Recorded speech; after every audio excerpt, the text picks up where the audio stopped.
talking.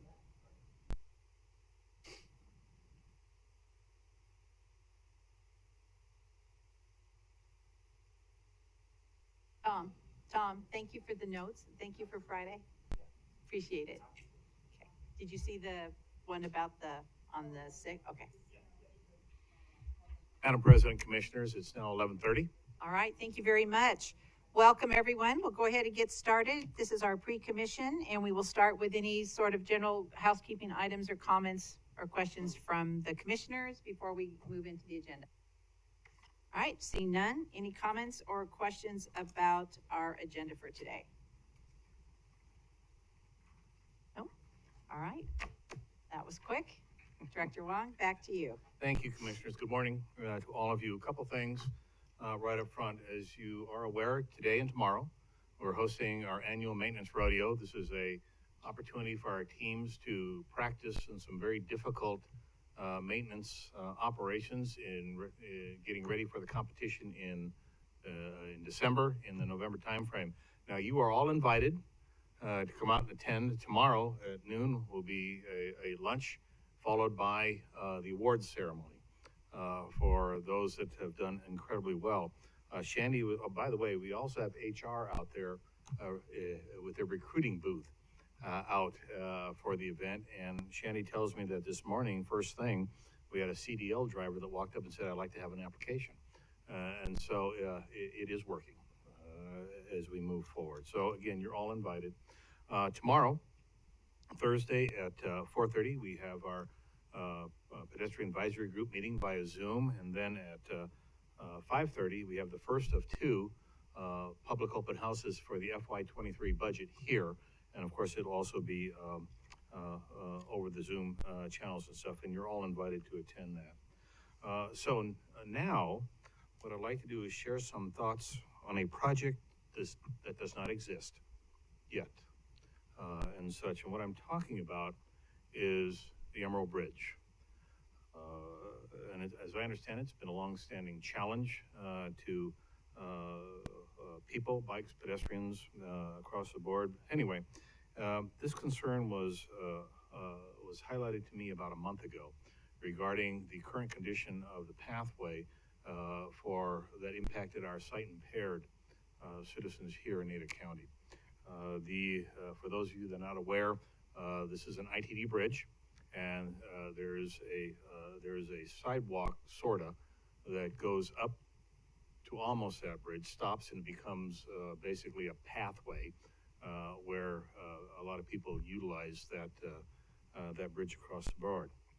So the citizen raised this concern, and so ACHD, as I briefed you, then put up the appropriate barrier for sight impaired awareness, but kept the pathway open. We made sure everybody understood that the bridge was not closed to pedestrians, and we emphasized that several times.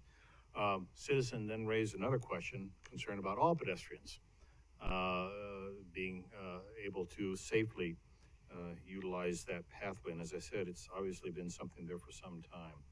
I shared that with you, but I shared with the citizen who raised that I would look into this and such, and I would like to know that we have looked into this, and we believe that we can establish a sidewalk connection to ITD's bridge, make the appropriate ADA, make it appropriately ADA compliant, and add new railings and such in coordination with ITD.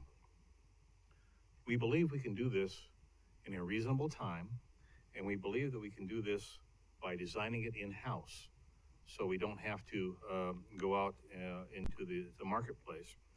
And so by doing that, and our team has already been out there, our engineers have looked at this, and I'd like to share some of the proposed next steps of bringing this non-project to you in the near future for your formal consideration, because it does not exist right now. So the cost will be approximately $800,000 to make this work. And that is filling in the sidewalk gaps on both sides of that bridge up to ITD's right-of-way, we'll call it. And that includes the appropriate railing, the appropriate grading, and the appropriate ADA updates to that area. Now, we will need to coordinate with ITD on this because it is their bridge. But we feel confident that we can make these adjustments to make that cross-section safer than it is right now. Now, the other side of the coin, so that you all are aware that this will not meet all ACHD policies. It will not. It will not meet our level of service criteria for bikes. It will not meet the criteria for the current widths that the Commission has established for multi-use pathways, sidewalks. That it will not, and such. But what it will do is provide an added amount of safety for pedestrians and bikes and everybody else that uses it as a fix for something that has been there, I guess, for some time now. The alternative, Commissioners, for looking at something else is to convince ITD and their great partners to rebuild and expand their bridge, which they just redid a couple years ago. And it's, from my perspective, that's probably a very long stretch to make that happen. And the cost estimates for doing something like this on a major capital project is anywhere north of $6 to $10 million to include right-of-way and everything else that has to go into this type of project. Time frame, probably be about 4 to 6 years from now, as we run through the integrated 5-year workaround process, all the things that you need to do and such to approve any type of project like this. So I want to let you know that additionally, this morning, I spoke with the leadership of our PAG, the BAC, and our ADA committees. They're all on board on taking the next step of kind of making this a little firmer project to move forward on addressing this issue that was raised and such. So we can do an interior design. Interior design. We can do that. We can construct this where it is a better crossing. We can make this work so it's ADA compliant across the board, and we can do it for about $800,000, which is a lot, but for this type of project, it really is somewhat competitive in today's market. And so, Commissioners, unless you have any major objections and such, my intention is to move forward and bring a more definite plan to you in the near future for your consideration. And of course, this will require a budget adjustment because it's not in the current plan going forward. But I believe it's something we need to do. But again, it will not meet all your policies, and I have explained that to the leadership in the PAG, BAC, and ADA, and they get it, they understand it, and they're on board. So I know you will not make any decisions, but I wanted to throw this out to you now, so in case you did have any severe objections before we started this process, I'd even like to give you the opportunity now to share those with me. So Director Wong, I like having a proposal, something that we can do, because obviously there's a void there and we need to really address the safety issues. The long-term proposal would take multiple years to get that going. So what is the time frame with this? We've got the price tag, but what would be the... I think we can do this within a year. Within a year. I think we may be able to do it. I hope the two back here are not fainting. But I do believe that we can, with us being able to design it in-house, and then of course I have to assign a project officer to it. We have to go through the different processes of making sure the public is all aware. So, you know, we're knocking on wood a lot sooner than we would have to do a capital project, which is years and years and years downstream. Now, understand that if there is a capital project somewhere in the future that ITD and the Ada County Highway District can concur on regarding that bridge, then this will be throwaway. But again, that could be years and years forward. And I just think that it's something we can do, and it's something that has been raised. And as I understand, talking to the leadership in our advisory committees, this has been a standing challenge for some time. And I think we have the opportunity to fix it. Thank you. Any other thoughts or questions, Commissioners? Yes. Commissioner Pickering. Thank you, and thanks for the clarification, Madam President. And that's just to make sure that I'm understanding it correctly, Director. You're saying The $800,000 would be for the entire ACHD portion, correct, of like design and an actual building of it, and that can be completed in a year, you're saying? I hope so, yes. Okay.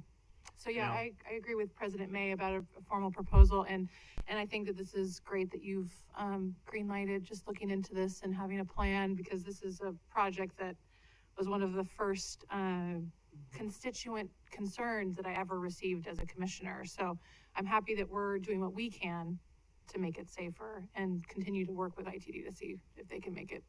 President May, Perfect. Commissioner Pickering, thank you. One other additional issue, as you know, we have the superstar of superstars that looks for federal funding. There may be an opportunity and such under different federal sidewalk projects, these are things that we can,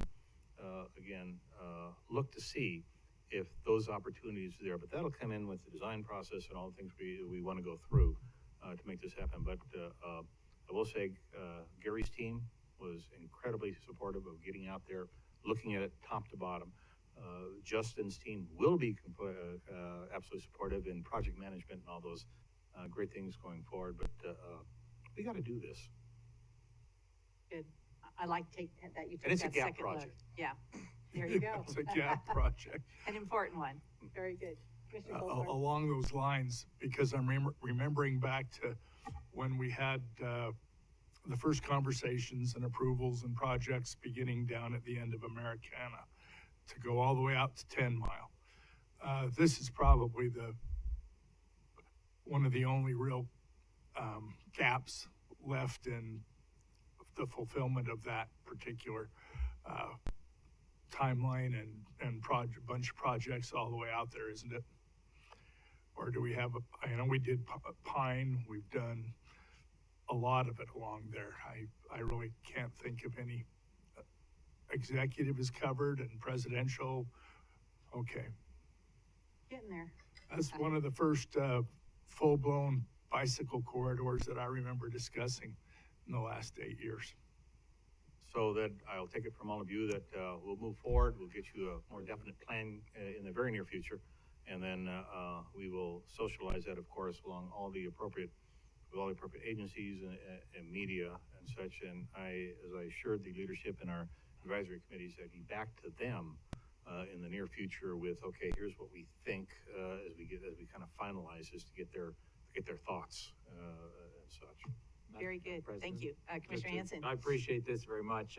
Just as Commissioner Goldthorpe said, this is the east-west bike route.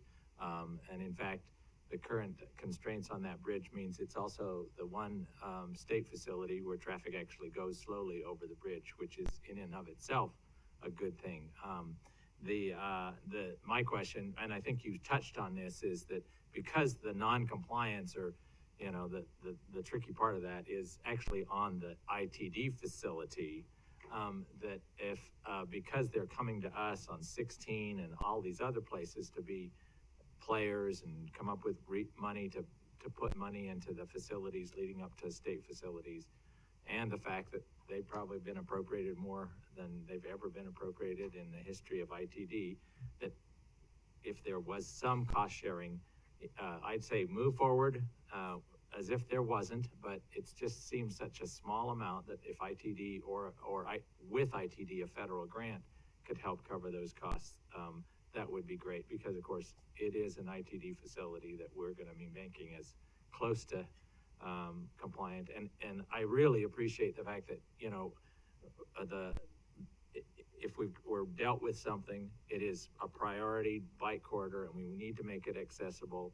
We can't make it exactly what our policies require, but going to our advisory committees and getting their sign off to say, yeah, we understand that, we support that, really covers us. And I really appreciate going through that process, because we run into that in other places, to engage them, involve them in that process. So thank you. So very Commissioner May, good. Commissioner Hanson, our team has already been in contact with District 3 on these sort of things. Just give them a heads up to kind of test the waters. We'll see where it goes. Yeah. Madam President. Keep our options open. Absolutely. And keep pursuing. Commissioner McKinney. Thank you. Director Long, just two questions on this. Is the anticipated change here, does it involve any changes to the bridge itself? No. Or simply our approaches to it? Yes, Okay. And then, at this time. okay, okay. And I'm sure as things progress, we'll Right. see pictures so that we can see exactly what's involved. Okay. Just then one final kind of comment. It strikes me, and last week after our discussion of the requested matching funds for the VRT grant proposal, the one thing that we didn't bring up and didn't talk about really in our hearing last week, and that this one raises the same issue, I believe, is that since we're talking about essentially bicycle/pedestrian facilities that aren't part of a roadway reconstruction project, that the cost or the cost for these sorts of projects logically ought to come from our community programs budget. And truthfully, that was something we didn't discuss last week with respect to that grant request or the matching funds request. This project would seem to fall in that same category as well. Where do we propose that 800,000 come from? Because it makes sense to me that would come out of the community programs budget. Commissioner May, Commissioner McKinney, a great question, and I'm gonna not dodge that, but I wanna say that'll be up to the commission, when it's all said and done. We will bring you the specifics, we'll make a recommendation at the time, but again, that's your decision as we go forward. And I wanna be crystal clear, on this. We are focusing on on connecting these things to improve the pedestrian, thing. At this point, as I shared with our BAC leadership this morning, and she's on board, as everybody else, that I cannot do the level of service for bikes and everything. I can't do it. Right. But they're on board to at least take this first step in improving a challenge that's been around for a long time. And who knows where this may come, where this may go. But again, the budget will make a recommendation, but that's up to the commission. Okay, thank you. We have that discussion. Very good. All right. Thank you. Okay, you have a couple minutes. Couple minutes. Madam President, Commissioner Pickett. I have a question for Director Wong. Director, do you know when we'll hear back about the status of our RAISE grant application, when we'll know if we were funded or not? What? August. August? Mhm. Excellent, thank you. I have a quick question. Commissioner Hanson. Madam President and Director Wong. I had an inquiry from the neighborhood at Columbia Village. I think the survey's done. They've collected that. And can we get a report even before, so I can pass it out? They're very curious as to see what the survey results are. Absolutely. That'd be great. Okay. Thanks. Oh, Madam President, sorry, one more question. Director, and oh goodness gracious, kind of where are we at? I know I mentioned this to you, Madam President, but with the MIG reports and just those tiered, elements that we're gonna come to the commission at some point. I know we've been busy with budget pieces and things like that, but do you have any, update on when we're gonna see anything from staff in terms of our ADA transition plan and incorporating some of those recommendations? Madam President, Commissioner McKinney, no, but I'll get you one. Pickering, but thank you. Pickering, yeah. All right, very good. Okay. Okay, thank you. Thank you. 12 minutes. Yeah, we can have.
Madam President, we have a new member of our team. I'd like to ask Justin to introduce him to all of you. Very good. Welcome, Justin. Thank you, President May, members of the commission. I just wanted to introduce Rick Patricelli. We can have Rick back there. He's our newest ACHD project manager. Comes to us with a lot of experience in municipal public works. Most recently, he worked at in Orange County in California. I was actually born in Fullerton, California. Orange County, we're neighbors. And he brings, as I said, a lot of experience, engineering background, and we're really excited to have him on the team and to jump into the exciting transportation projects that we get to work on. So hopefully you can help me in welcoming Rick to the team. Absolutely. Welcome, Rick. Glad to have you on the team.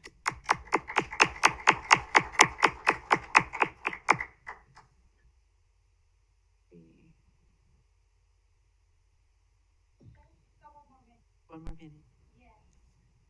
You give us a sign.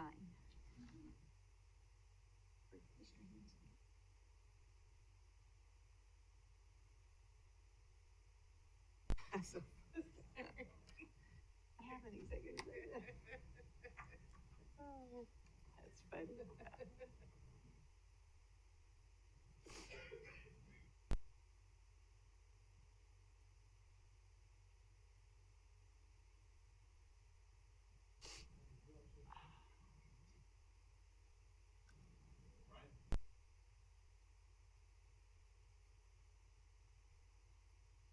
Straight up.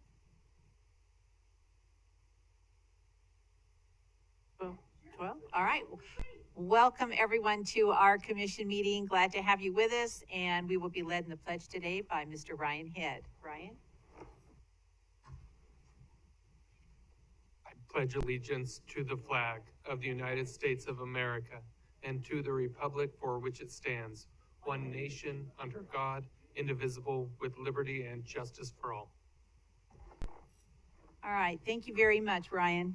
I want to start off today. I'd like to do it at least once a month to recognize different team members that we have. And this last Saturday, the race to Roby Creek took place.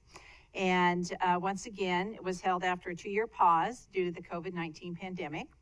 And once again, ACHD was asked to support this very important event for Ada County and Idaho due to the challenging weather.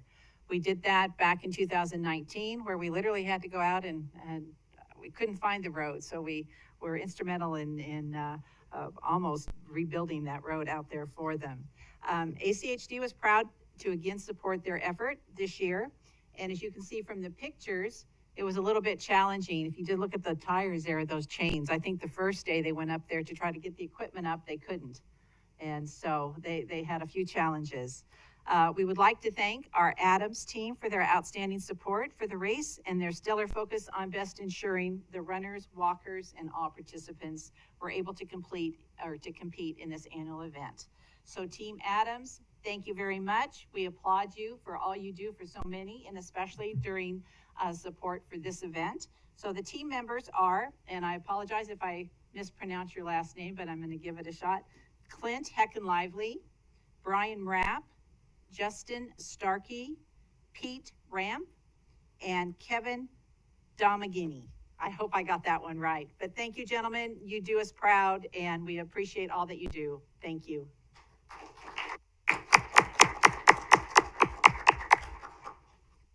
So with that, now we will move on to our first item, which is to adopt the agenda. Commissioner Goldthorpe. Yes, I move that we adopt the agenda with comment that the executive session that was previously scheduled has been dropped. Second. All right, we have a motion. All in favor? Aye. Aye. All right, thank you very much. Next, consent agenda. Items on the consent agenda are considered to be routine and will be enacted by one motion.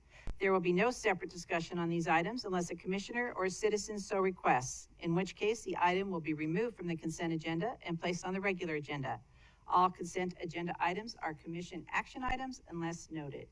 Do we have a motion? Madam President, Commissioner Pickering. I move to approve the consent agenda. Thank you. Is there a second?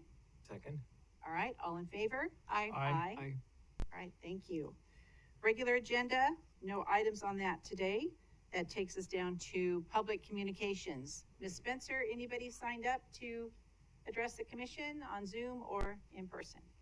All right, hearing none, then we will go ahead and adjourn our meeting.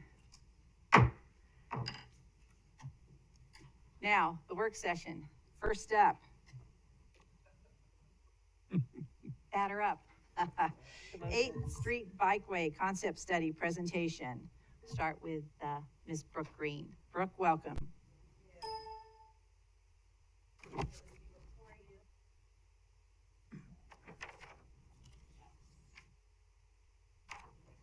Yeah, I can. Yeah? Yeah. Are we connecting? Doesn't sound as loud as usual, but as long as they're hearing her.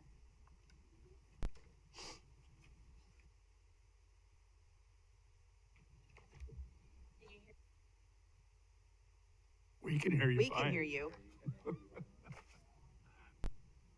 Unless we get an indicator from those online, I think Okay. we're good to go. It should be on now.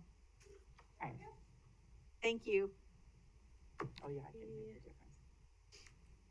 Fabulous. Well, Madam President, Commission, it's a privilege to be before you. For the record, Brooke Green, I'm a senior transportation planner within projects and planning.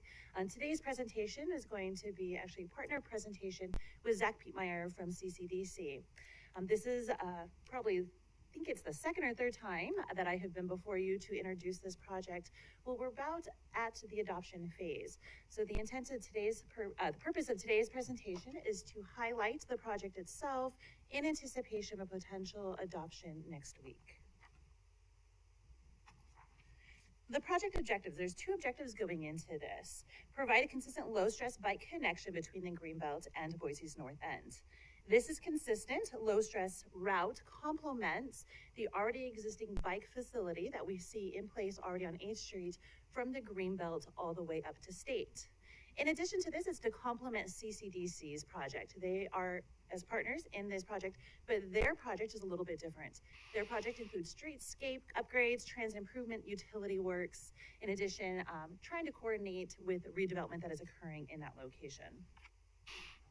But before I jump into the project itself, I want to provide a little bit of history on 8th Street.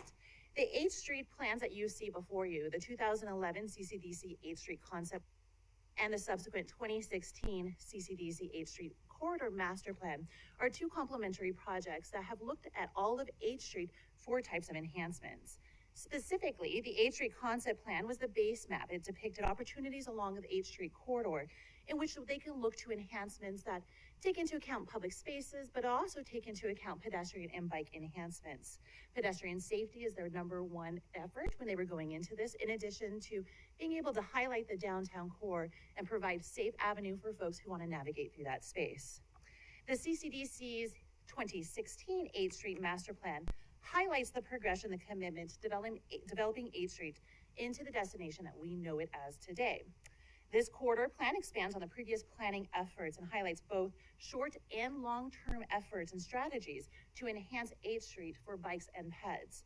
Specifically, one of the strategies that is highlighted in that 2016 plan was to provide for safe bike and pedestrian connections along the corridor at several intersections. And in the following slides, I'm going to highlight some of those enhancements that have already occurred on 8th Street. Furthermore, however, I want to highlight ACHD's effort. These slides highlight ACHD's effort to complement the already existing planning efforts on behalf of CCDC. Something to also note, this is a 3-agency effort. CCDC, City of Boise, as well as ACHD, has ensured continued commitment to 8th Street to provide that corridor enhancement throughout the whole downtown core. What you've got before you is the 2009 ACHD Roadways to Bikeways Master Plan, the 2016 North Boise Bike and Ped Plan, and the subsequent 2018 Roadways to Bikeways Master Plan.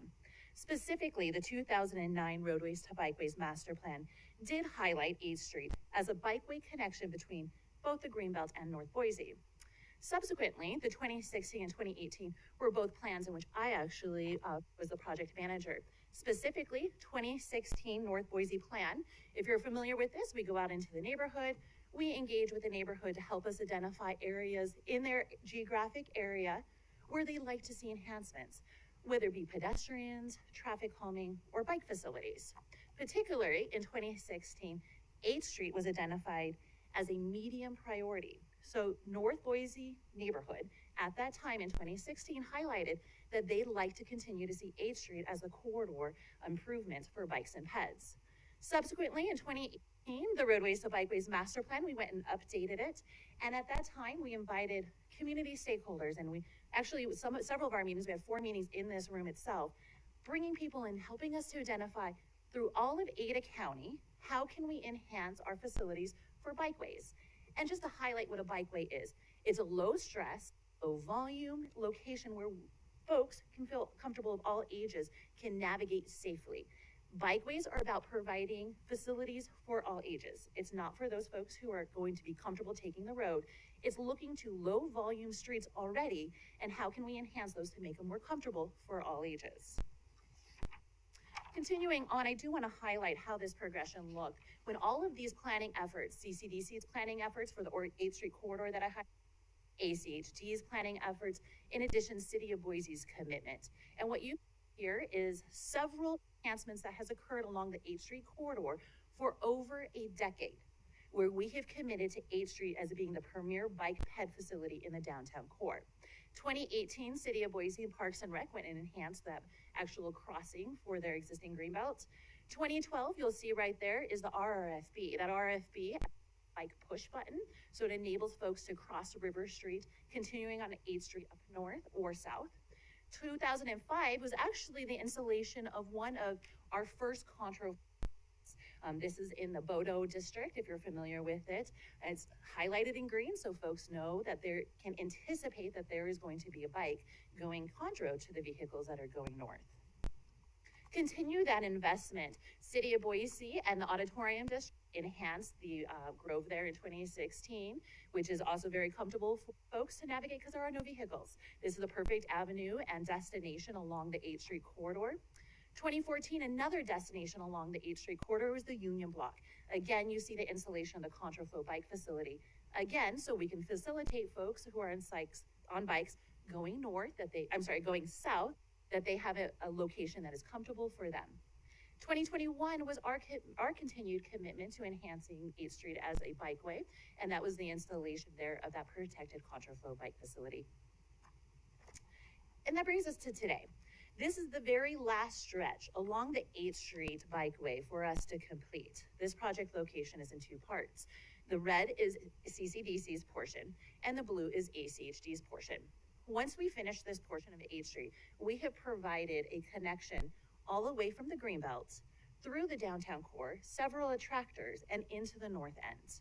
This is the #1 premier destination for bikes and peds into the downtown core.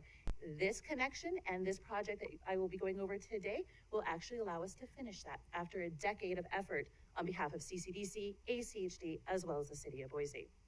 I'm going to hand this presentation over to Zach, as Zach and Tom Laws, in my absence, who took the public through this process, who engaged with them on several opportunities, and he's going to speak in particular to the concepts that we reviewed, and then I will conclude with what our preferred alternative is and answer any questions on which you may have. Thank you, Brooke.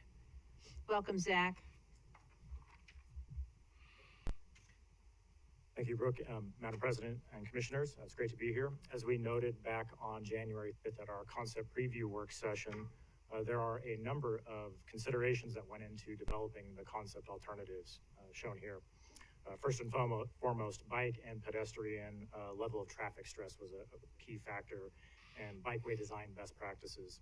In addition, how bike facilities might impact traffic operations or the operations of emergency vehicles, how a 2-way bike facility would function versus how 1-way bike facilities might function. And then obviously how design impacts landscaping, on-street parking, and the need for additional right-of-way. Bottom line is that 8th Street is a built-out corridor with a finite amount of right-of-way, which means there necessarily will be trade-offs. The trade-offs considered with this project were on-street parking, the number of vehicle travel lanes, and streetscaping. The design team ultimately landed on 3 concept alternatives, which vary in terms of street parking capacity, landscaping impacts, and the northbound bike facility type. All three alternatives meet the ACHD Livable Streets Performance Measures, BLTS guidelines, and they all propose the removal of one of the two existing northbound vehicle travel lanes. That was studied, as we discussed back on January 5th, and level of service was analyzed, and we did find, or it was determined, that even with removing one vehicle lane, it still meets the ACHD planning level thresholds for level of service. So as a quick recap of what we talked about on January 5th, shown here is the rendering for Concept A, and generally looking north from State Street, and while streetscape materials and colors are not fully finalized yet from what you see in the picture, what we do see generally is a single northbound vehicle travel lane. In this concept, there is on-street parallel parking on one side, here shown on the east side, and then in Concept A, we have dedicated, separated and elevated or raised bike lanes in the northbound and southbound direction. The proposed cross-section you see for Concept A does fit within the existing curb-to-curb width of 8th Street, thus minimizing landscape and streetscape impacts, and then therefore requiring no additional right-of-way. Concept B, shown here, again with the same southbound raised bike lane on the left side of the image and a single northbound vehicle travel lane. Concept B does, however, preserve parallel parking on both sides of the street. Emergency services requires a minimum of 20 feet of clearance between rows of or opposing rows of parked cars on a street like this. So in order to protect existing landscape and to prevent the need for additional right-of-way, we've moved that protected bike lane that was shown on the northbound side from a protected position behind the cars down to an at-grade on-street painted bike lane. The footprint of Concept B does still fit within the existing curb-to-curb width of 8th Street, so tree impacts are minimized as well as additional right-of-way is minimized. Again, the on-street bike facilities shown here in the northbound direction do still meet ACHD's LTS guidelines for bikes. And then Concept C, shown here. Again, that same southbound raised bike lane, and a single northbound vehicle travel lane. This option is similar to what was recently constructed, as Brooke was talking about on a previous slide, south of State Street from Bannock to State, where basically the full amount of on-street parking is conserved at pre-project levels, but it is consolidated on one side here as back-end angled parking. Unfortunately, even with bringing that northbound bike lane down from the protected position to an at-grade position, we're not saving enough space in the cross-section that would eliminate or prevent landscaping impacts. So unfortunately, the footprint of this is a bit wider than the other two. So we are anticipating some tree impacts, particularly between Franklin and Fort Street. So just stacking all three of the typical cross sections of these alternatives up, we can see kind of a comparison of each. And to summarize the pros and cons, Concept A does create what we believe is the most comfortable bike facility and saves the existing trees, but results in the greatest impact to parking. The cost of Alternative A is somewhere between the other two. Concept B has a slightly less comfortable northbound bike facility than A, but maintains existing parking at pre-project or near pre-project levels and preserves existing trees. And it does so at the lowest cost of the three alternatives. Concept C provides a fairly consistent corridor to previous improvements, and it has a similar amount of on-street parking, but the landscaping impacts are greater than the other two. And because the footprint is wider, we anticipate the cost of this one would be the highest of the three. So between January 20th and February 6th, Ccdc and ACHD jointly conducted public outreach on these alternatives for both projects from state to union. That included one-on-one meetings with adjacent property owners, including targeted outreach with several folks, including the churches like St. John's and the co-op. 2 virtual open houses on the afternoon of the 27th of January, and a static open house or online open house and webpage with a public survey, which folks could feel free to peruse at their leisure and respond to the survey questions as they had time. In addition, we had a couple or multiple meetings with the ACHD Pedestrian Advisory Group and the BAC between November and March. In total, we received individual feedback from 182 folks on that online survey. Really like to take a chance to thank ACHD for really getting the word out about this. We could not have done this without your communication staff. So as usual, ACHD went above and beyond in terms of advertising this so the public could participate, whether it be on the ground signs. They established a corridor of signs along there, so folks driving or riding or walking could get updates on it. Via mailers to literally thousands of area properties. Shown here in the blue on the left-hand side of the screen is the area that was sent mailers in relation to the corridor itself, which is the red line. They sent out, posted ads in newspapers, as well as posted social media posts across all platforms, made presentations to the North End Neighborhood Association, and even sent an email to a huge distribution list of folks, including NINA and the Boise School District, two very important organizations. We wanted to be aware of this. So through that online survey, we asked a number of preference questions of the folks about what they liked or disliked with each of the alternatives, and specifically which they would prefer to see constructed. As you can see, Concept A did receive the largest share of the preference. Concept B also got a decent amount of support. It's interesting to note that Concept C didn't get much support, and in fact, more people would rather see nothing constructed or some combination than C, so that's an interesting finding. What we concluded through this question and others in the survey is that the public really liked the fact that the northbound and southbound bike lanes in Concept A were essentially fully separated from the travelway and effectively raised and protected. They also like that it has that without sacrificing landscaping, and some comments that we received along the lines of preserving landscaping really help illuminate why Concept C was not supported, because it does have landscaping impacts. Beyond that, survey respondents generally disliked the on-street, unprotected northbound bike facilities associated with Concept B and C. For two primary reasons. You are more exposed to general traffic in the adjacent travel lane, but you also have conflicts between motorists trying to park their cars and bicycles. So that was a fairly vocal opinion through the survey. During our one-on-one meetings with property owners, we generally found that there is support for improving the corridor with bike infrastructure, as well as the streetscape improvements on the Ccdc section to the south, because of the safety and mobility improvements anticipated.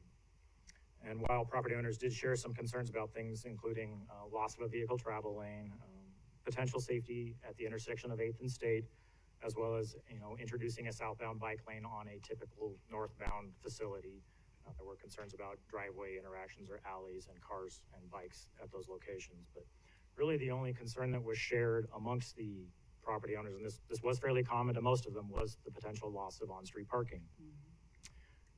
Just like the public, we asked the property owners to identify which of the three alternatives they would prefer to see implemented, and that diagram on the screen shows how they express their desire.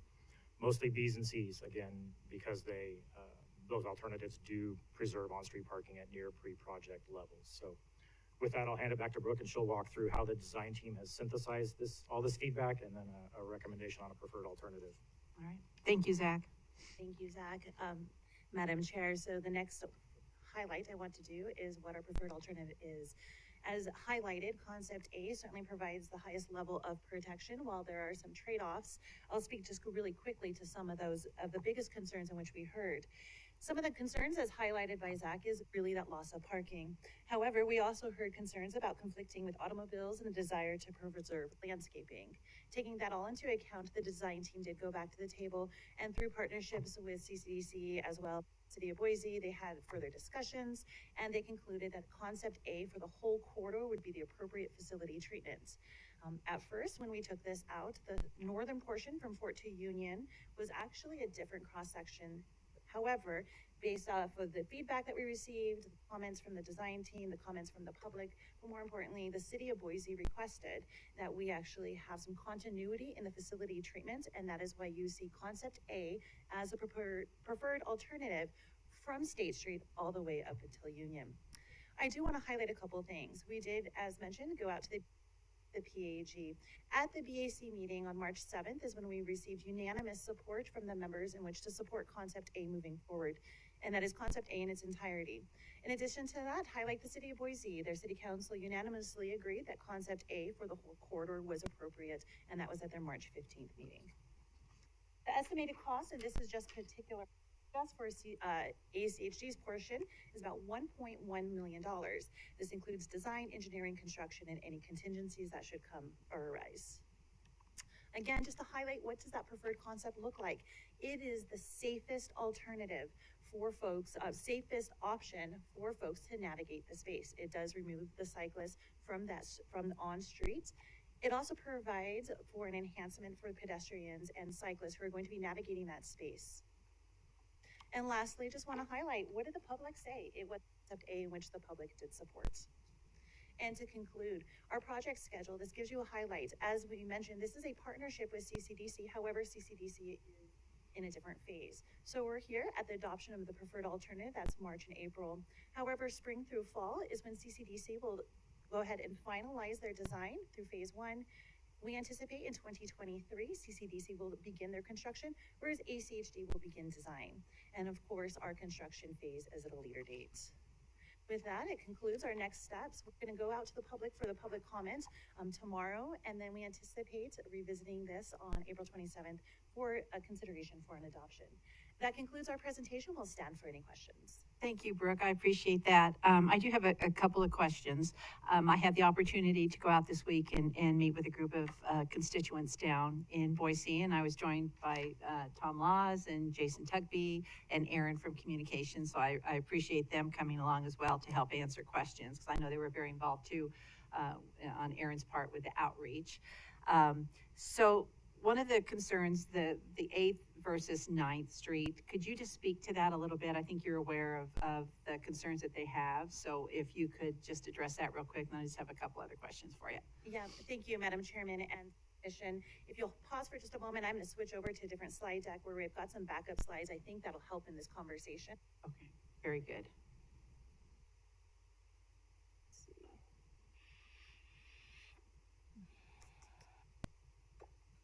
I think it's this one. There we go.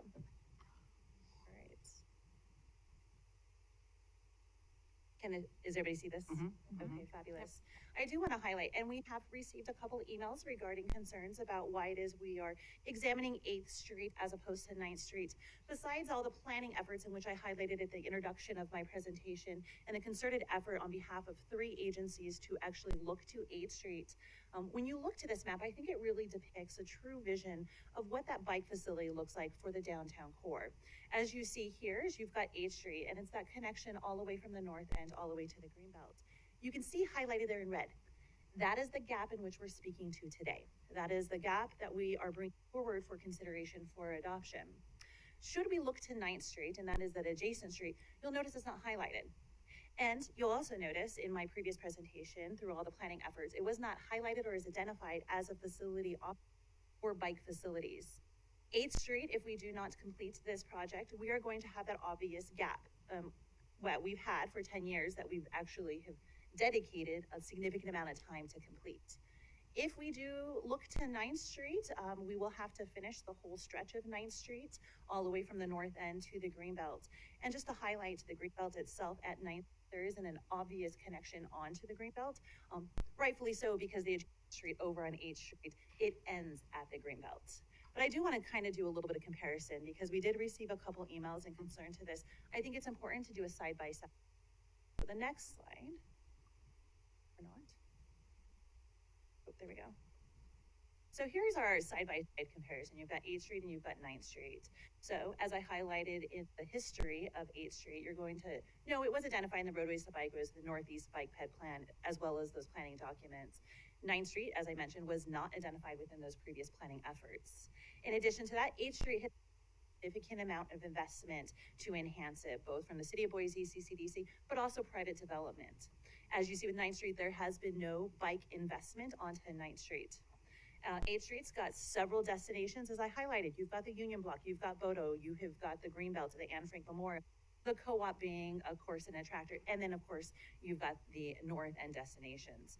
On 9th Street, we have actually a lot fewer destinations, and partly it's because of the volumes. 9th Street is very large. It is an arterial going to the downtown core, which highlights my next point. 8th Street is lower traffic volumes. 8th Street complements our efforts in ensuring that we are providing bikeways being locations that are low volume of both speeds as well as vehicles. 9th Street, let's draw your attention to what 9th Street really is. It's the 3 to 5 travel lanes through the downtown core. It's got Front and Myrtle, it's got several conflicts. Both Front and Myrtle have either 2 right-hand turning lanes or 2 left-hand turning lanes, which would be a significant conflict for cyclists who are trying to navigate through those spaces. And lastly, 8th Street, it's got that obvious natural connection to the Greenbelt there at Anne Frank, whereas 9th Street, as I highlighted earlier, does not have that connection.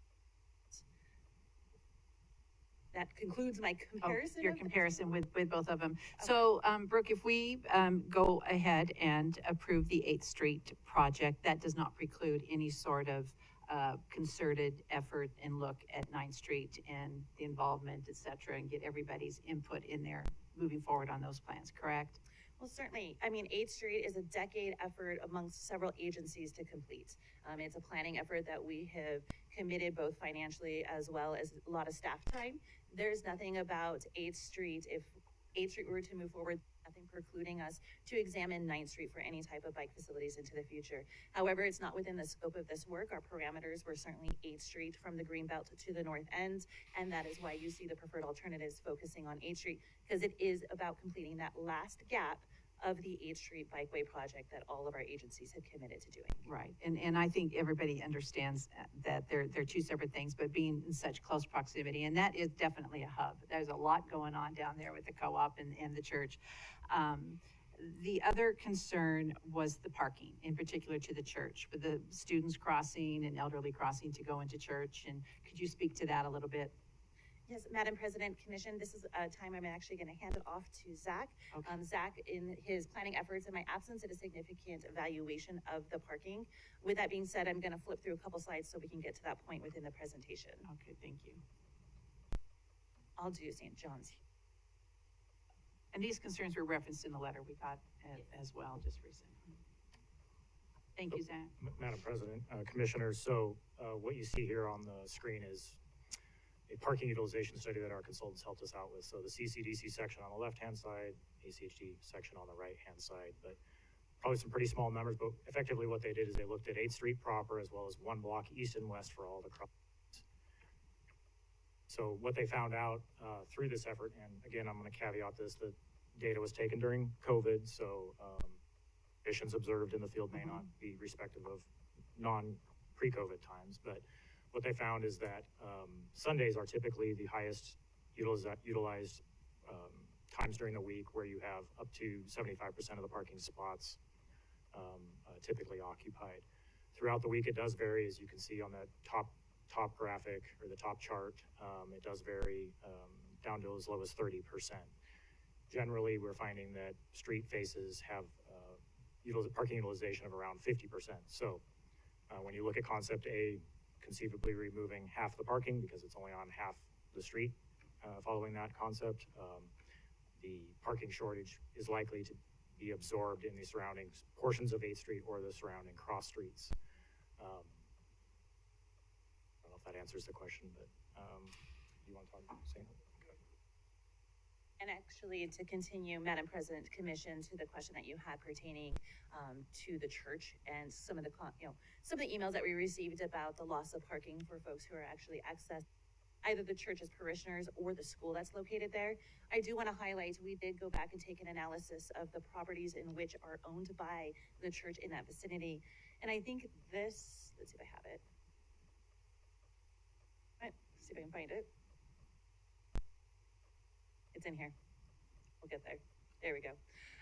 Thank you for your patience. What you see here is actually a diagram that depicts the number of properties that are owned by the church. And you're going to see their uses vary from surface parking into also businesses and other types of facilities.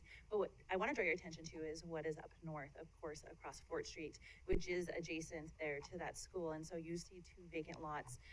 I highlight this because the current uses of these locations and the current concerns that are being expressed from the church, in which they have expressed concerns about the parishioners being able to park and actually access their facilities, but also the school itself.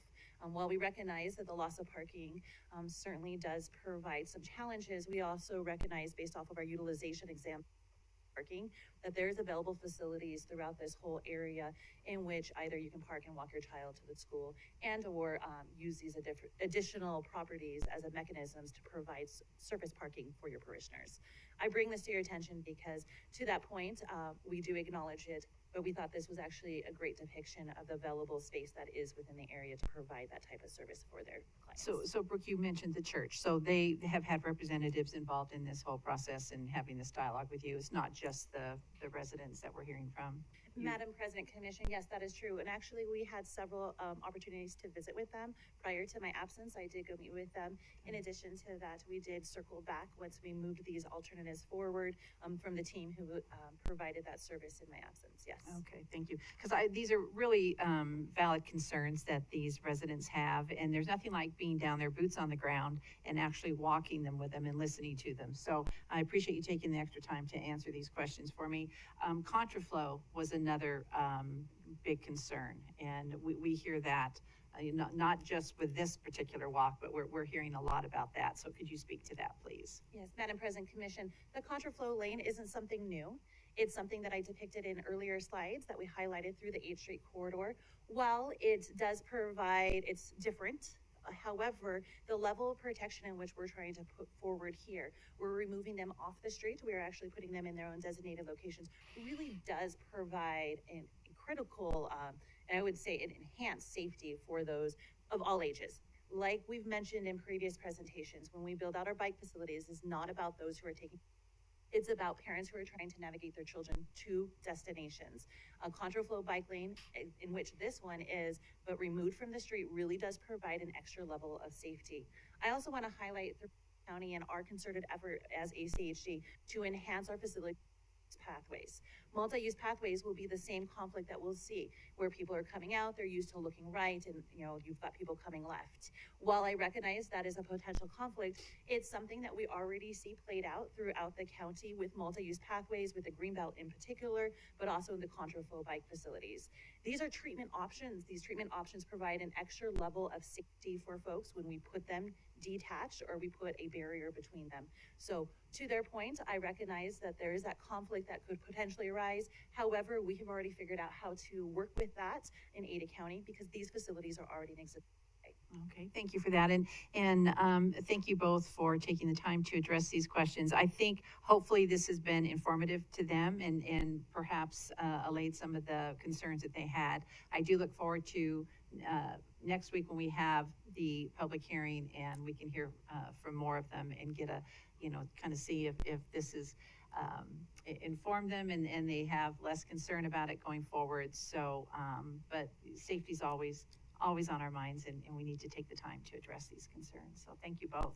So commissioners, I've had a few monopolize some time here. So does anybody have any questions or comments? Oh, Madam President. Commissioner Pickering. No, I think those were great questions because I received a lot of the same ones. So thank you for that. And yeah, I think your presentation around the difference between 9th and 8th definitely makes sense to me because as someone that has wanted, when I used to live in downtown on the East End, having protected, as someone that's not a confident bike rider, seeking out those protected pathways is really critical to increase our use of these pathways, especially when there's so many different, like, Commissioner May mentioned, the destinations, right? There's schools, there's the zoo, there's all these things that we really want to get folks biking from the north to the south and vice versa. And 9th is just a completely different animal. And I think, as we pointed out, that does not preclude that we can't look into it and start identifying maybe there's some bigger gaps that we can start working towards together with these agencies, right? So it doesn't feel right to me to sabotage or delay filling this really important gap. And we can pick up that other conversation where it leads, right? So, but besides that, I have been extremely impressed with everyone's public outreach process. So thank you for lining that all out. It's been very incredible to see. Thank you for meeting with the property owners and leveraging also the public comments and all of the city and our advisory groups. That's been incredible to see. I also, I really appreciate the different options, you guys explaining the different pros and cons. But one thing, and you mentioned level of traffic stress, but you didn't really kind of articulate specific pieces of that in concept A. Could you speak to that for this? Madam President and Commissioner Pickering, if you'll hold for just a moment, I'm going to go to another slide. You came prepared. Came prepared. The catch is I have to figure out where it's at. So I'm actually going to step aside and let Zach speak to this. This is the vehicle operations. It's that level of traffic stress and where we are with concept A, where we're going to see actually a decrease of that. And I'll have Zach jump up here really quick and speak to that location in particular. Very good. Thank you. Madam President, Commissioner Pickering, I think you're referring to a bicycle level traffic Yes, stress. thank you. Yes, LTS, sorry. Here. Yeah, there's so many acronyms that I can't keep straight. I'm happy to cover this. So, yes, thank you for bringing that up. You can see on the left-hand side what the existing conditions are in terms of LTS. We're typically at 3 with some intersections that are at 2, but on the whole, when the project is complete, and this is the same for all 3 alternatives, so no real difference. We should have quite an increase up to level of traffic stress 1, with the exception of state and 8th. We still have to work through specific spot treatments for what that will look like to improve LTS there, but that's definitely on our radar, but the rest of the corridor should see a marked improvement. So that's really helpful, and I think in helping us inform our decisions on which concept to work with, it's helpful to know this piece in your high-level presentation so you don't have to go to a separate slide. So just for future reference, I think, because that's something that, you know, our staff and everyone works so hard to incorporate into the fold. So I personally just love seeing like those elements, and then also being able to see if, you know, concept A was in fact more like it improved things over B and C potentially, but clearly that's not, you know, they all improve things, which is fantastic to see. So thank you, Zach. And then just one quick thing, Brooke, thank you for highlighting the history of the different planning, like all the different plans that we've had. As someone that's newer to the commission, I can't keep up with all the different historical documents that have, provided a beacon to where we should be providing these investments. So not that they can't change, but I think it highlights, the momentum and the importance of prioritizing certain pathways, and also how important these plans are. So our folks in the community can be part of those processes. And I know with our incredible community engagement team that I think with the next iteration, hopefully we can get more of that comment from the neighborhood. Thank you. Thank you. And I really do think that this comprehensive overview and showing the side-by-sides and all the nuances to it, I think it's probably been very helpful to the public to see this today too. So, but thank you both for that. Commissioners? Mr. Goldberg? I actually have no comments or questions because everything that I was considering asking about or talking about has been done and asked. Awesome. Thank you. And many that I had, Hanson? thank you, were also asked, so I appreciate that. I have a couple questions of Zach for CCDC's role. And on just in general, having lived in and near downtown for nearly 40 years, one of the best things that's happened downtown is getting away from that experiment our predecessors had of making everything one way and these couplets. And the first DBIP did a good job of getting those, but of course they're leftovers, and 9th is kind of the leftover. 8th Street has transformed into a multi-use, including closed corridor, but 9th Street's still there. And all I can think of is, I don't know if we can do anything with 9th. There's many routes into the north end, going northbound, but the tendency, of course, is to focus on 9th as the way out. And the design, once you hit the connector and all the way out down to the bridge, is that's major significant infrastructure that's not going to change. So it's sort of like, I don't want you to necessarily confirm that I can't see us doing anything with 9th, that it's not ever going to be a comfortable way for people to walk and bike. And I think we'll find business investment along 9th very limited as a result, because it's a thoroughfare. It's not a place people will be. I don't know if that's how CCDC's looked at 9th, kind of like they've had to look at Front and Myrtle. It's like, okay, they're there. We'll focus on other things.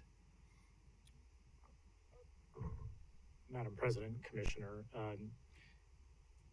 I guess at a high level, yes, we don't have anything programmed for 9th Street, but that's not to say that we couldn't. However, we do have a limited amount of time left in the districts that cover 9th Street, but we would certainly entertain, if our partner agencies were to identify improvements that we could assist with, we're always happy to talk through those. So Yeah. that's really a decision, I think, at this agency as well as the other partner agencies. Yeah, and so that's, I don't think we're gonna see that happen during the life of the CCDC. Now, correct me on the border of CCD's Franklin, all the way out. Is it Franklin, is the northern boundary of the district?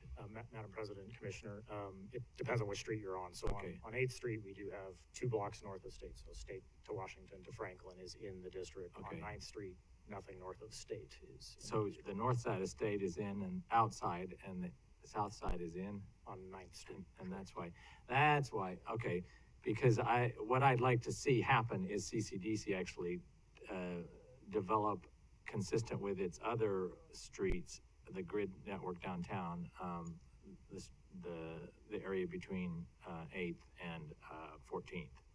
And that's another issue, but it's also one in which it's very significant. And I think the designs we have for that segment, especially 12th, 13th, and 14th, are not good, and they need to be redone. They increase level of traffic stress in some instances and actually undercut by eliminating turn radiuses.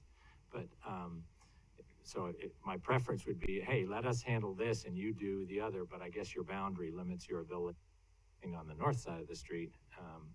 And I'd like you to come back and talk about how we can get that right rather than put it in concrete this year, or put anything in concrete this year.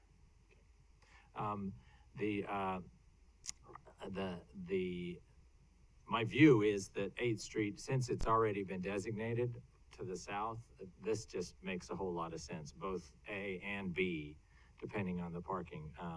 And that what we have been pushing for here at ACHD, and I think we're going to see it on Rose Hill, is the use of interim temporary installations. And it looks like we could do that on a number of things, temporary installations that could be used to then test the movement of people and traffic through there. Is there any potential that in developing the design, especially that first transition leg from State Street up to Franklin, of using temporary installations instead of going straight to concrete? Madam President and Commissioner Hansen, certainly that's not one of the things we did an analysis of through this concept. I do want to highlight how fast CCDC intends to move forward with their project. They look to being able to finalize their design back to that schedule I highlighted earlier and move into construction. So if there were to be any type of temporary facilities, it would only be for the next couple months, as they intend to move right into their construction phase as quick as they can. Yeah. So, but there's nothing that precludes us from looking into that, although it's not something that we took into account in this phase of the concept development for 8th Street. Yeah, and I recognize that because the concrete's already there to the south of State Street. So maybe this isn't the best place to use temporary design, but I do think that's really important, because if there's some unintended consequence, I think it's a much better business practice to use temporary, test it, and then make sure that it's done. And 8th Street doesn't have the volumes anymore that it must have 50 years ago when they were coupled with 9th Street. So I think this makes sense. Okay. I like the price tag of B a little better, but it makes sense. Thank you. Thank you. Commissioner McKinney. Thank you, Madam President. Just a couple of questions. I wonder if we could go back to the slide you had a few minutes ago that showed the traffic level of service with the changes. And this, my thoughts and comments relate back to the discussion we had back in, I believe it was January, when we first discussed this. And one of the things then, I had some traffic analysis questions that you didn't have all the answers to. I'm wondering if we can get the traffic report itself from our traffic analysis people. That would be very helpful to be able to see the whole thing. But in looking at this, as we look at it, let me see here. All right, so we got State Street And so the existing level of service doesn't change from State Street to Franklin, is that right? And then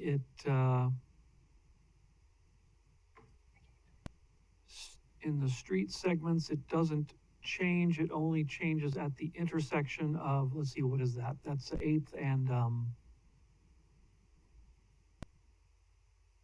by the cathedral, I guess. What is that street? Madam President, Commissioner, I guess stepping back at a higher level, so an intersection level of service analysis was conducted. The coloring you see on the segments that just represents different project elements, but. Oh, I see. So we don't have level of service numbers for the roadway segments. Madam President, Commissioner, I believe ACHD's requirement is intersection traffic level of service analysis. Okay, but we're taking. Okay. Brooke has indicated, yes, absolutely, the technical traffic memo can be provided. I guess related back to the questions you had on January 5th, typically we see on the left side, you have a level of service, A or B at the two southern intersections, and then C at Hayes and at Fort. Those are the two signalized intersections. Everything in terms of traffic operations remains the same except at Hayes and 8th. That's the southern of the two signalized intersections. We are expecting a slight decrease in level of service from C to D, but still within ACHD's planning thresholds. So along this entire length, the proposal is to completely eliminate one travel lane, but no analysis was done of that impact on the level of service of the roadway segments? Madam President, Commissioner, I misspoke. That level of service analysis was done, and I'm going to ask Nick if he might come up here and speak to that. Okay, yeah, that would be very helpful. As Nick makes his way up here, Madam President and Commissioner, we do have a technical memo that joins this product. We will go ahead and get that to you. Within it, we do talk about vehicle operations analysis within the actual document itself. And so to your point about both the intersections as well as the vehicle analysis, it is reflected in the technical memo, and we'll make sure that you get this at the end of this. Thank you very much, Brooke. Welcome. Hi, Madam President, Commissioner McKinney. Yes, we did do a segment level of service analysis too. That's just not the figure. The figure is just showing who owns which part of the project. But even reducing it to one lane, it still is within ACHD's threshold for a collector street with one lane. Okay, but I'd like to know, what are the actual changes? Are we going from level of service B to level of service D, or are we going from A to C? That's what I'd like to know, because just the conclusion that everything is okay, that sounds great. I'd like to know the details of why we say it's okay, because that's more important to me than just the overall conclusion itself. Let me ask this question, and thank you. That's my traffic question primarily. And Brooke, I don't know if you or Zach want to answer this question. How many residential properties are there along this stretch? Madam President and Commission, I do not have that number readily available. It's certainly something I can get. I will tell you a large portion of this is commercial, except when we get to 4th Street up north, that is when we do some adjacent residential properties. So with that being said, Madam President and Commissioner, I will go and we'll count that for you and get back to you with a specific number. Okay, well, because the reason I ask that is, of course, it's clear, obviously, that the bulk of the properties along here are commercial properties, and that the makeup of the neighborhood changes once you get north of 4th Street, which in my mind raises the question, does this project really need to go beyond 4th Street? Or, if we've got a residential neighborhood with low traffic volumes, why do we need to spend the money to make these additional changes? That's number one. Number two, it's clear that the adjacent commercial property owners overwhelmingly don't want configuration A, right? They overwhelmingly want more on-street parking. And I can understand why. On the other hand, the public who responded wants alternative A, but we have to recognize that when we do these meetings, what we're getting is not necessarily a representative sample of the public. We're getting a self-selected sample, which doesn't necessarily tell us what everyone would say if we talk to everyone. And that's always a concern. Because one of the things that Well, let me ask this. You've mentioned the traffic memo that talks about the traffic analysis. Was that information on all of the changes in level of service, both for intersections and roadway segments, was that all included as part of these public meetings? So that the public could see all of that while they were looking at the question? Madam President and Commissioner, I'm going to pause for just one moment and look to my colleague to the right as the public engagement meetings were conducted in my absence. To your other previous questions, once he gives some sort of feedback regarding the analysis regarding vehicle operations, I'll go back to your previous two questions and see if I can provide some insights. Okay. Madam President, Commissioner, yes, that information was available to the public during the public outreach process. Okay. When you say it was available, it was presented in big bold format, just like every other piece of information? Madam President, Commissioner, the graphics that you see on the screen were presented to the public on the website in a similar format to what you see here today. Okay. So they would have had the information on the intersections, but no information on the level of service of this roadway segments as we were just discussing. Is that correct? Madam President, Commissioner, I'm getting a nod that yes, that's correct. Okay. So in other words, the public's response does not realistically include their awareness of how the traffic flow of vehicles is going to be would be affected, except at the intersections, right? Madam President, Commissioner, technically, yes, I believe we presented in an unbiased format that indicated that it still meets ACHD planning thresholds. The specifics of a segment by segment, yes, that may not have been presented as suggested, but we believe the information was presented. Right, so what the public got was that conclusion, everything's okay with the traffic. It meets our thresholds, but they didn't get any more information than that.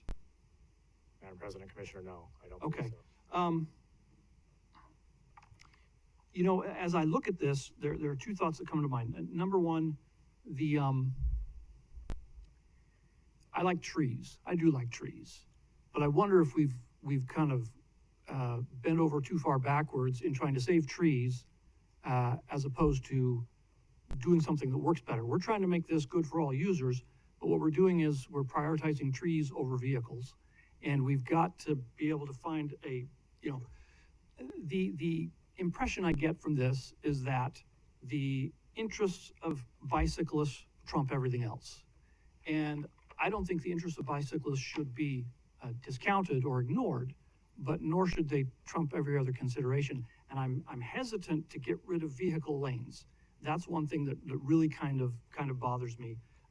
Unless we can really look at it and say, yeah, you're still got a level of service C everywhere, even with doing X, Y, and Z. So, for example, if you've got emergency services and there's only one travel lane and the fire truck has to get down the street and that one travel lane is blocked for some reason, you got somebody who got his trailer stuck trying to back into his driveway, what have you. You don't have any alternatives. Where you got multiple lanes, you have much more flexibility in that kind of a situation. But likewise, one of the things, where we've got a grid type street network, when you do have blockages, other surrounding streets can be used as alternative pathways when there's a traffic jam. But if the nearest adjacent alternative street either A, goes the wrong direction, or B, only has one lane, the likelihood of potential problems in that situation is even greater. So I wonder, why could we not, and why have we not apparently considered retaining two vehicle lanes with parking on one side and multi-use pathways on both sides? It would seem to me that would be something that would work for all users, would not hinder one sort of users at the, or would be, it would not provide benefits to one type of user at the expense of others, and would give us the greatest capacity for everyone. Why couldn't we do something like that? And it may involve cutting down some trees and replanting, but the nice thing about trees is that they grow back. Travel lanes don't grow back. Once we take one away and rebuild it this way, that's set in concrete, literally. And it's not gonna change in the future, but trees will grow back. And even though, yeah, it's sad to see them go, you know, give it a few years and you'll have most of your shade back, or at least a lot of it. Why couldn't we do something like that? Madam President and Commissioner McKinney, we did evaluate that as an option moving forward. Much of this was evaluated in concerted effort with the City of Boise CCDC. We did actually go to City of Boise's fire. They did provide some feedback. We are confident that the provision that we've got forward, the actual cross-section does provide, back to that question about fire safety, does actually provide for 2 trucks to navigate by one another should be an accident that they need to get to. To your point about being able to examine this for... I don't mean to interrupt. Explain that to me. If there's one travel lane, how can 2 trucks get by each other in opposite directions? With Madam President, the cross-section does enable for it. We did confirm that with the City of Boise Fire. They are confident that the alternative that we have put forward will accommodate their needs should they have to navigate 2 trucks side by side into this corridor. Can you explain how? That baffles me. Madam President, Commissioner, the Boise Fire Department requires 20 feet of horizontal clearance between above ground obstructions. And if you notice in concept A, there's only an obstruction on one side. The bike lane is actually a traversable pathway. A fire truck could take the bike lane in an emergency if it had to. Under typical situations, it wouldn't. It would use the travel lane. But I see. We do have at least 20 feet of clear space between landscaping and parked cars. Okay, so it's not from curb to curb. The trucks would have to mount the curb on one side. And we would work with Boise Fire to identify an appropriate curb type that still protects cyclists but does allow for trucks to mount the curb. Yes. Okay, all right, I understand that. And Madam President, Commissioner McKinney, to your other point about looking to other options, all the alternatives we did put forward, we did discuss the potential that if one alternative would move forward, there's that potential that they're going the tree canopy. That is something we also took out to the public and solicited feedback. The alternatives, we're confident, did examine all options from on-street facilities to actually removed facilities for comfort. The travel lane itself, the removal of the travel lane, we are also very confident that we were transparent in this process, being able to provide that information through our virtual open houses where we did engage with them. We do highlight the intersections. The level of service D is still a threshold for ACHD planning efforts. It does provide for vehicles to navigate through that space. It is a planning level of service that we see throughout the corridor, throughout Ada County, and we're confident and that the process in which we did was transparent to the public. We did engage them. And to the other point about the number of people who participated in this process, back to the historical context, there were several planning efforts for over a decade that looked to 8th Street as being the premier north-south route for bike facilities and pedestrian enhancements. That is a concerted effort from CCDC, City Boise, and ACHD. Roadways to Bikeways, the North Boise Bike Ped Plan, the subsequent Roadways to Bikeways Master Plan update, again, involved engagement with the public. So while we only saw, is a very good number, 182 respondents in particular to this project, over the duration of the planning efforts for 8th Street, for the past decade, we did engage with the public to examine this for bike ped facilities. So we're confident that we are moving forward with we're confident that in this process itself, the public engagement was adequate, but we're also pretty comfortable with the alternative we're putting forward because we are ensured that, well, not insured, but we like to think that a dedicated facility separate from the roadway does provide for the best avenue for all ages to navigate through that space. The removal of the travel lane enables us to do that, but we are also pretty comfortable with the material and the level of service analysis that was conducted that did verify a level of service D at one intersection in particular. To the actual travel itself, we'll get you that data, but we're pretty comfortable with what we're putting forward because it is something that we see throughout Ada County. Thank you, Brooke. Thank Commissioner you. McKinney? Yeah, I look forward to seeing those specifics on the traffic. Thank you. Okay, no more questions? Okay, thank you for getting that material to us. All right. I'll be back in a week. All right, we look Commissioner, forward Madam to President. it. It's been a Thank you very privilege. much. Thank you. Thank you. Madam President, I just want to point out Thanks, Zach. that Great job, you two. 8th Street used to be a couplet, but it's not anymore. And so really, in history, there was only one lane north, and most of those north end streets, there was only one lane north. So we sort of had the extra lane already because it wasn't, if we were shifting from a two-way street, but sort of like we were, because it no longer functions as a collector in the way that it probably was originally when they converted to one way. Yeah. Remember they used to change those Yeah. streets around growing up. Yeah. All right. Our next presentation, there he is, 2022 Master Street Map Update by Mr. Batista. Welcome, commissioners.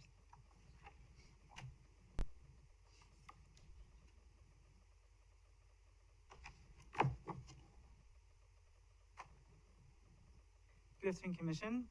My name is Edinson Bautista, ACHD Senior Transportation Planner. In today's meeting, staff will provide an update to the 2022 Master Street Map Amendment and the cities and county outreach effort update.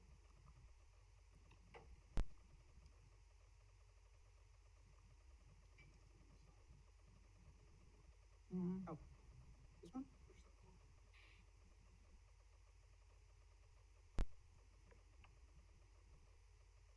Ah, the other side. Technology, right?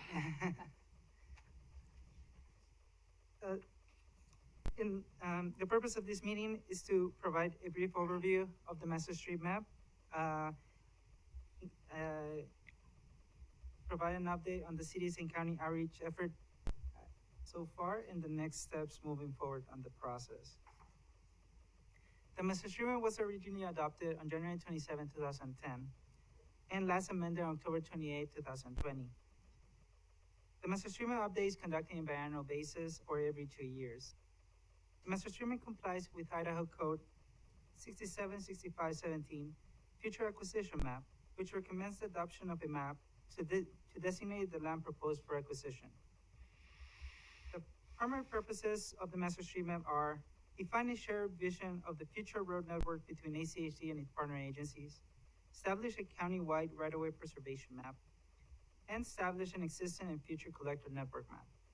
The Master Street Map established a vision for projects in both the Integrated 5-Year Work Plan and the Capital Improvement Plan. ACHD Policy 3111.3 established 2 amendment procedures for the Master Street Map.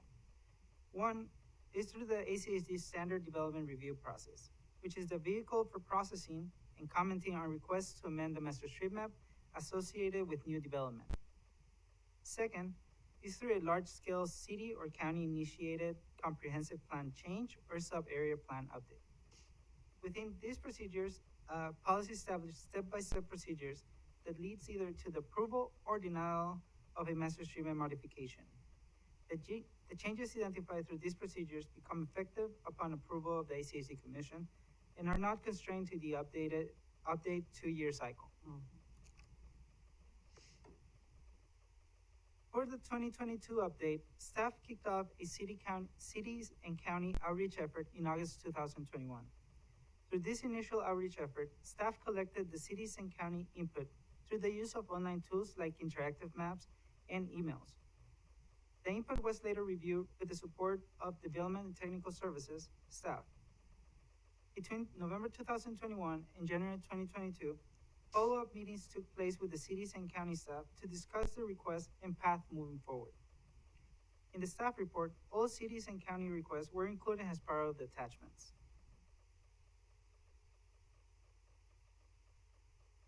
In the cities and county outreach effort, 71 modification requests were submitted.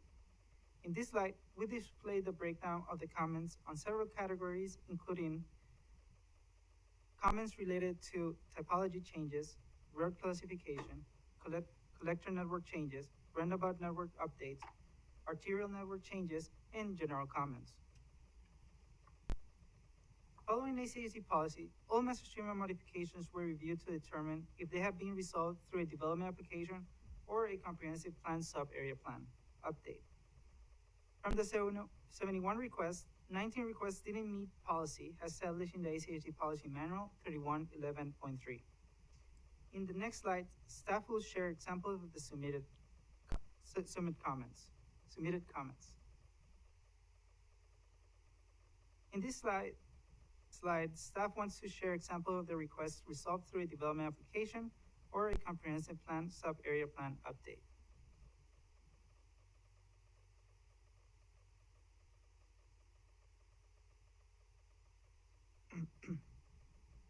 From the 19 requests that did not meet policy 3111.3, 13 requests were associated with collector network update, 1 request associated with a network update, and 5 requests associated with an arterial network update.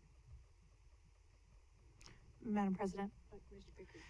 Edison, this is helpful, and I don't know if, I'm not gonna ask my questions now, but I just want to, I'm gonna be diving into more of these requests, these 19 requests, so, just kind of tag that if we need to come back to it.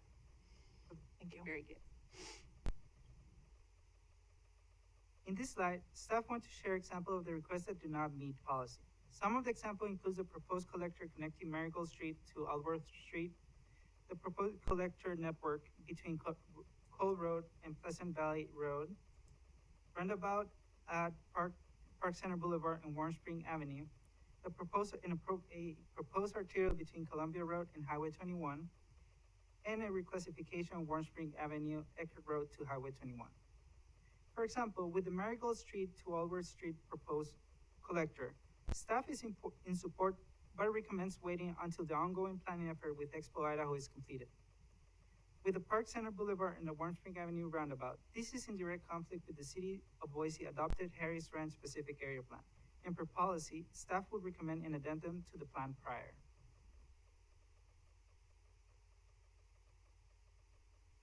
As next step, staff will continue coordination with the cities and county, following with additional work session during the spring and summer, and come back in front of the commission for adoption consideration. And with this, I conclude my presentation. I'll stand for any questions. All right, thank you, Edinson. Before you answer Commissioner Pickering,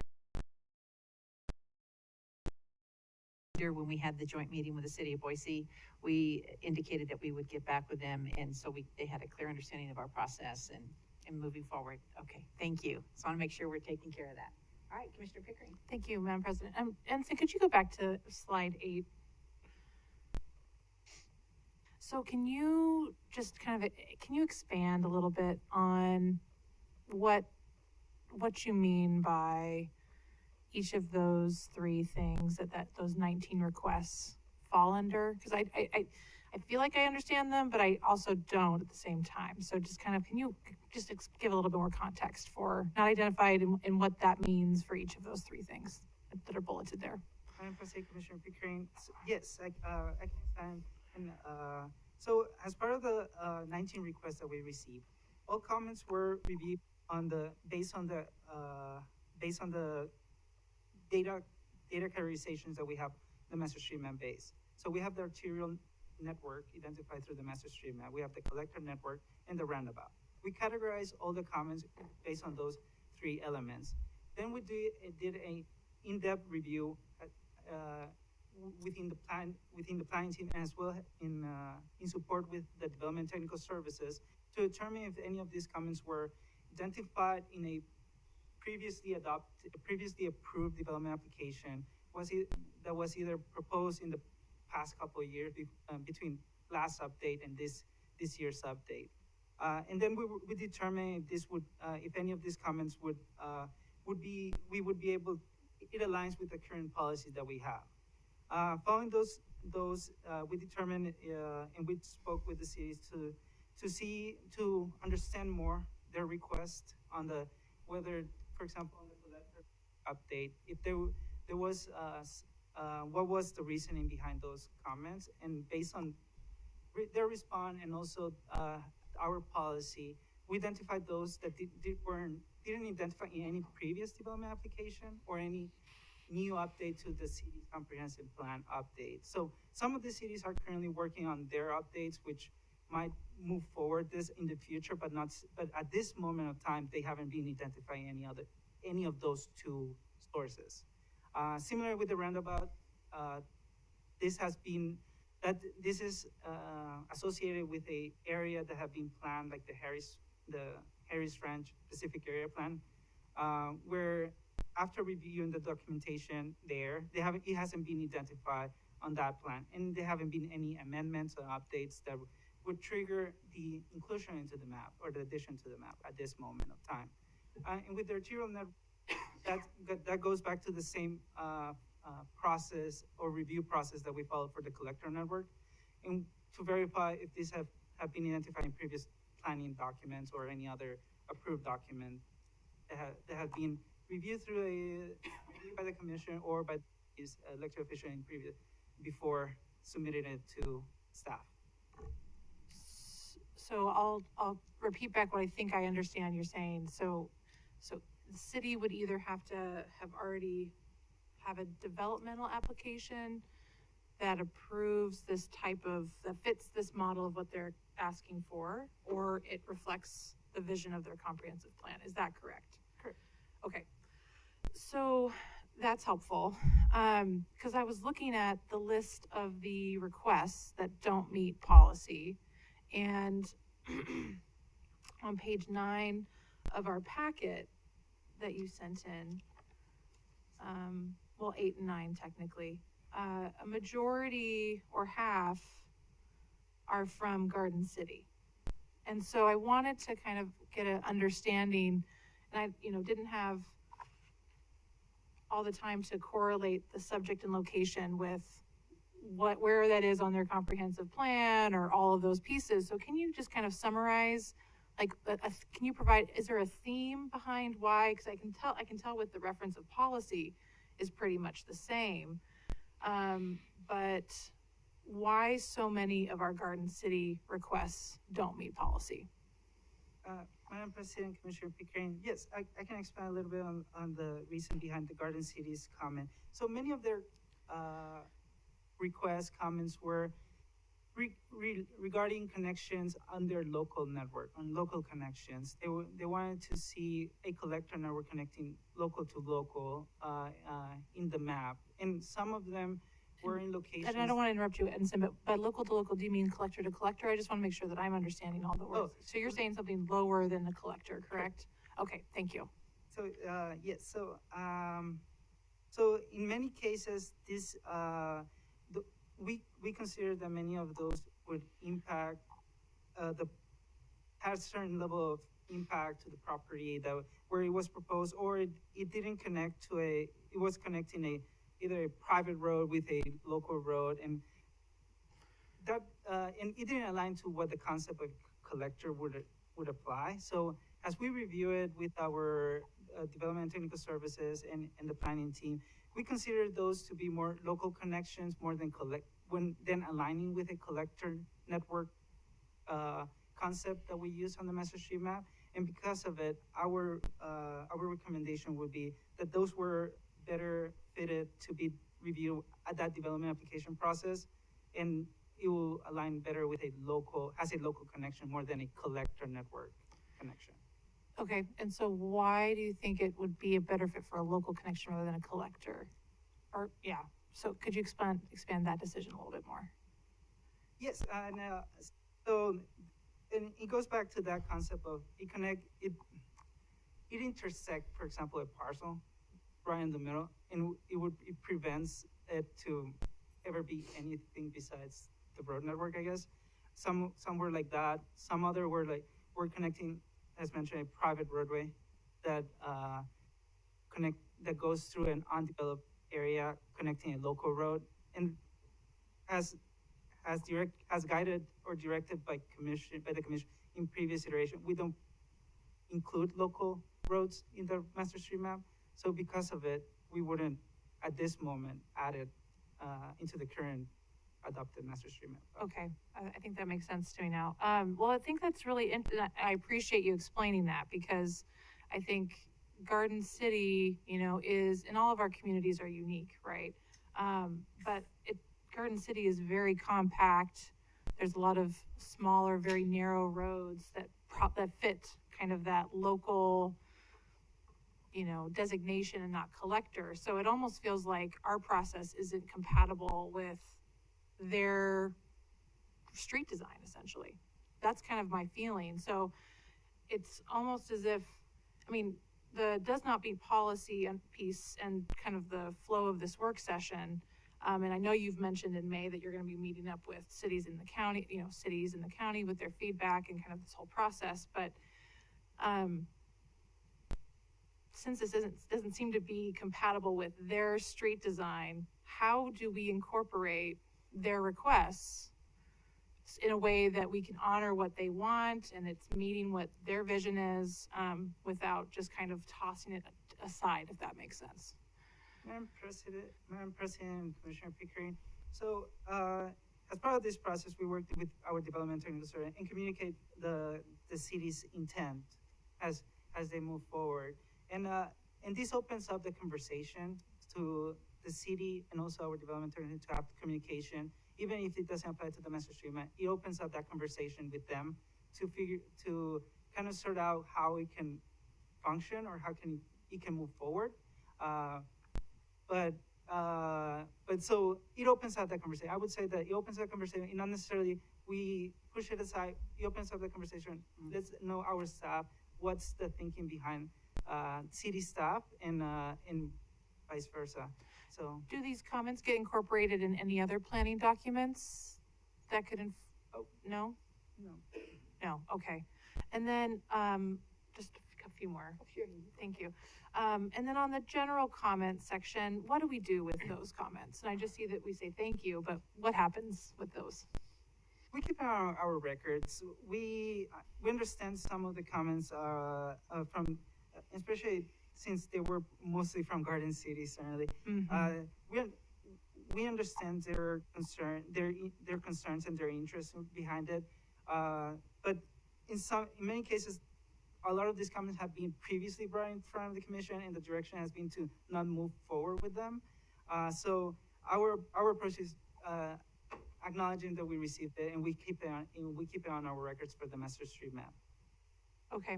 And they mention on comment number 3, it is stated that the master street map is to work in concert with communities' comprehensive plans, and they say add local street connections that are needed. So is that not correct, or is that correct? I believe, so their comment is reference to local streets and the conversation that Garden City had before but Justin knows a little bit. Members of the commission, Justin Lucas, Deputy Director of Planning and Project Management. On this local street issue, I just want to be as clear as I possibly can. We have been directed not to include local street connections in the master street map because the master street map is primarily a right-of-way preservation tool, and it has the stated purpose that we've discussed today. This issue is really falls outside the master street map, and what I want to be clear on is that's okay. Not all, the master street map can't solve all of our coordination issues with our partner agencies. And the issue associated with local street connectivity in Garden City, we continue to work with them on that. It's really, as Garden City goes through this massive redevelopment, it really depends on the type of development that comes in, how large is that development, is it a whole block, is it a partial block? There's a lot more detail that we need to make some of these decisions, which is why we don't want to arbitrarily place lines on a map, giving Garden City or the developer some impression that we are going to require a street that we may end up not requiring because we haven't seen the actual proposed development. So I just want to put a point on that specific issue and clarify that we are working with Garden City. We do coordinate with them on a regular basis on all of their redevelopment goals. And that right now with Garden City is evolving. They are changing too, and we want to work with them through that process. Thank you, Justin. And that's exactly, I think we're coming from the same place because, there's just so much that's going on. This is a really important time to work together with them to really realize the vision of safety and this transportation network within Garden City. And we can't do it without working together. And I love hearing that I know you are working with them. So it just wasn't very clear to me looking at this, how that works together actually in practice. So hence my concern and my questions, because I just want to understand how it all connects and how do we make sure that these comments are honored and we work through them together in some form or fashion. If it's not the master street map, how else do these comments get incorporated? So that's really helpful. And I think I'll stop there and I'll let So what I heard, one of your concerns was that when it's identified as not meeting something, do we lose it? Does it fall off the grid? But it's still there, it's on the radar, and those conversations are continuing. So that's a positive thing. So is that kind of what you, okay. All right, very good. Thank you, Justin. Madam President? Question. Oh, I think you want to continue, or is it to Garden City? Not to Garden All City, right. no to Boise's. I have some questions. I don't have any further comments, sir. Pardon me? I don't have any further comments. Okay, Madam all right, President. Okay, Commissioner Hanson, great. go ahead. Yeah, Edinson, thanks. I've been looking at the actual policy, and it seems to me the city sent a letter, which is consistent with our policy, a request letter, right?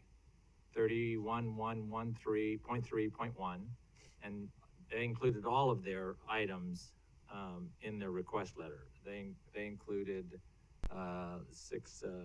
17 items, 17 places, but we split out 6 of them, and including a group we would call Southwest Boise planning process, and then we put 11 on another list saying that doesn't qualify or doesn't meet policy, which doesn't make sense to me because 1, 2, 3, 4, 5 of those 11 are in the Southwest planning area, and I'm unclear why we would pick those 6 out, say they don't meet policy, but we are going to move forward in the Southwest planning process, because the next step in the actual policy is after they've submitted their request letter, ACHD then meets with them. So we meet with them to go over their requests, and we come up with an agreement. So it was confusing to me why we wouldn't just treat all of these as a request by the city under this policy, a request letter.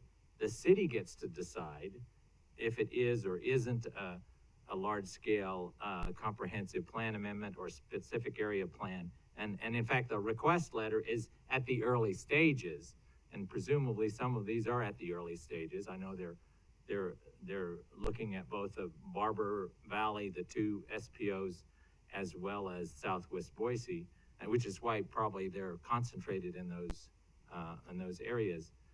And the comments by staff are that we need more information. So I just want clarity that why not put all of them together and continue to move forward as a request from the city for especially those all in Southwest, because it's a unified planning area from the city's standpoint. The other, of course, is the city of Boise is doing this in light of the fact that they've done a phenomenal, a huge change in the way they're using their ordinance, their zoning ordinance. So the zoning process is changing to allow for a variety of different redevelopment, some very small, some larger, that will look very different than the zoning law, the previous zoning law. So it seems to me, I just need clarity why we would separate them out, and then what's the fate of these 11 if we're moving forward on the 6. And I hope someone from Boise can clarify if they know. I don't know if anyone from Boise is on the line to say what happens, why are these separated out? I think we'll stick with Edinson since you're giving us the update, but they are going to have that conversation because that was brought up. That's my yeah, question. Yeah. So go ahead, Edinson. Madam President, Commissioner Hanson, thank you for your question. Yes, regarding the separation between the breakdown on what on the categorizations that we have for the comments, we review. So through our review, we go in depth with each one of the comments, and based on how development has happened in that area. A lot of what we have reviewed and said, like, we agree on those comments, is regarding how the land use has changed since back when the master treatment got adopted, and now how it has changed based on their land use changes. We have reviewed that, and based on that, a lot of the typology questions or requests they send us, we agree on it. Certainly, when we go back in front of the city, we won't separate them. We would give them a formal response to all their comments, and then they'll dive into the ones that does not meet policy, and talk a little bit more about how we can make it move forward, or how we can work together to achieve what they're looking for. Certainly, some of them would need further analysis simply because of the way the level of the corridor that they're looking to review or expand to. For example, that Southwest Boise conversation regarding the extension, or Maple Grove, that they're looking into the, more comprehensive, which needs that review of what needs are there, what are the future needs that needs to take place before we actually do any of the amendments that we're looking forward to. that they're looking for. So certainly, this is an ongoing effort that that the reason we presented to the commission at this moment is to see where staff position is regarding some of the comments, and how we're gonna discuss how we're moving forward with a future conversation with the city in regarding some of those elements that meet and does not meet policy. So, and so in the reference, and it's the exact same, each of those boxes, it says does not meet policy 311.3.10. So I pulled up that policy, and that's the policy that talks about the city asking for a letter. And so it seems to me they have asked for the letter. And so it does meet the policy from the standpoint that they have now initiated a process to have this change. And so to say that it doesn't meet policy, it actually does. And the next step is the scoping, and then we will go and get into the details of the draft changes to their master street map or their comprehensive plan or their SPO. But that's why I was confused to say that these didn't meet policy and they did meet policy, and the policy cited is the reference to the request from the city, and they are all in the same letter. And the city has actually complied with that policy by initiating that, and it didn't make sense to me. Now, we may agree that some things need to change, and development will change and all that, but you've already indicated there's two processes. One is development initiated changes to the master street map, and city initiated ones based upon what they'd like to see happen in their own comprehensive plan. And that's the ones we're looking at for Boise. The 16 that they came forward with are all related to that category. And it's not development driven, it's based on this category. And so clarify me, I'm just concerned that we're gonna move forward on a small number and that the rest, because there's been a conclusion that it doesn't meet the policy, and it seems to me it meets policy exactly. They put a request letter in front of us. Justin, I would assume that we're having the same conversations, kind of an outgrowth of what Commissioner Pickering's question was about Garden City, that these things just aren't flying off the grid. We're pursuing and having that discussion, correct? Madam President, Commissioners, correct. I think where we may be getting hung up here is staff's response to the requests. We make these response in this moment in time based on the current information available. And so when we say that the request does not meet policy, what we're saying is, based on our current analysis, in this update cycle of the master street map, and remember, we update it often, where we are today, these requests haven't gone through all the necessary steps as we move forward with this update cycle to qualify for actually amending the map. Now, that doesn't mean that in the future, if indeed the city does actually go through a process to amend their comprehensive plan, which in most of these cases they have not, they have made a request, but there has been no change to their comprehensive plan. And on many of these requests, there's, I think, outstanding questions about active development, the size of that development, the scale of that development, that may have a significant impact on the master street map. And without some of those things coming to fruition, staff can't make a recommendation to modify the map just based on the letter. And so it's wonderful that they've submitted the letter. We have documented every single request. We've stated that under this update cycle, here's where we stand, not precluding further conversations or shutting down the conversation, just indicating that we're in an update cycle based on where we are today. We're not going to be able to, or staff is not recommending we move forward on this request, and that we need more information.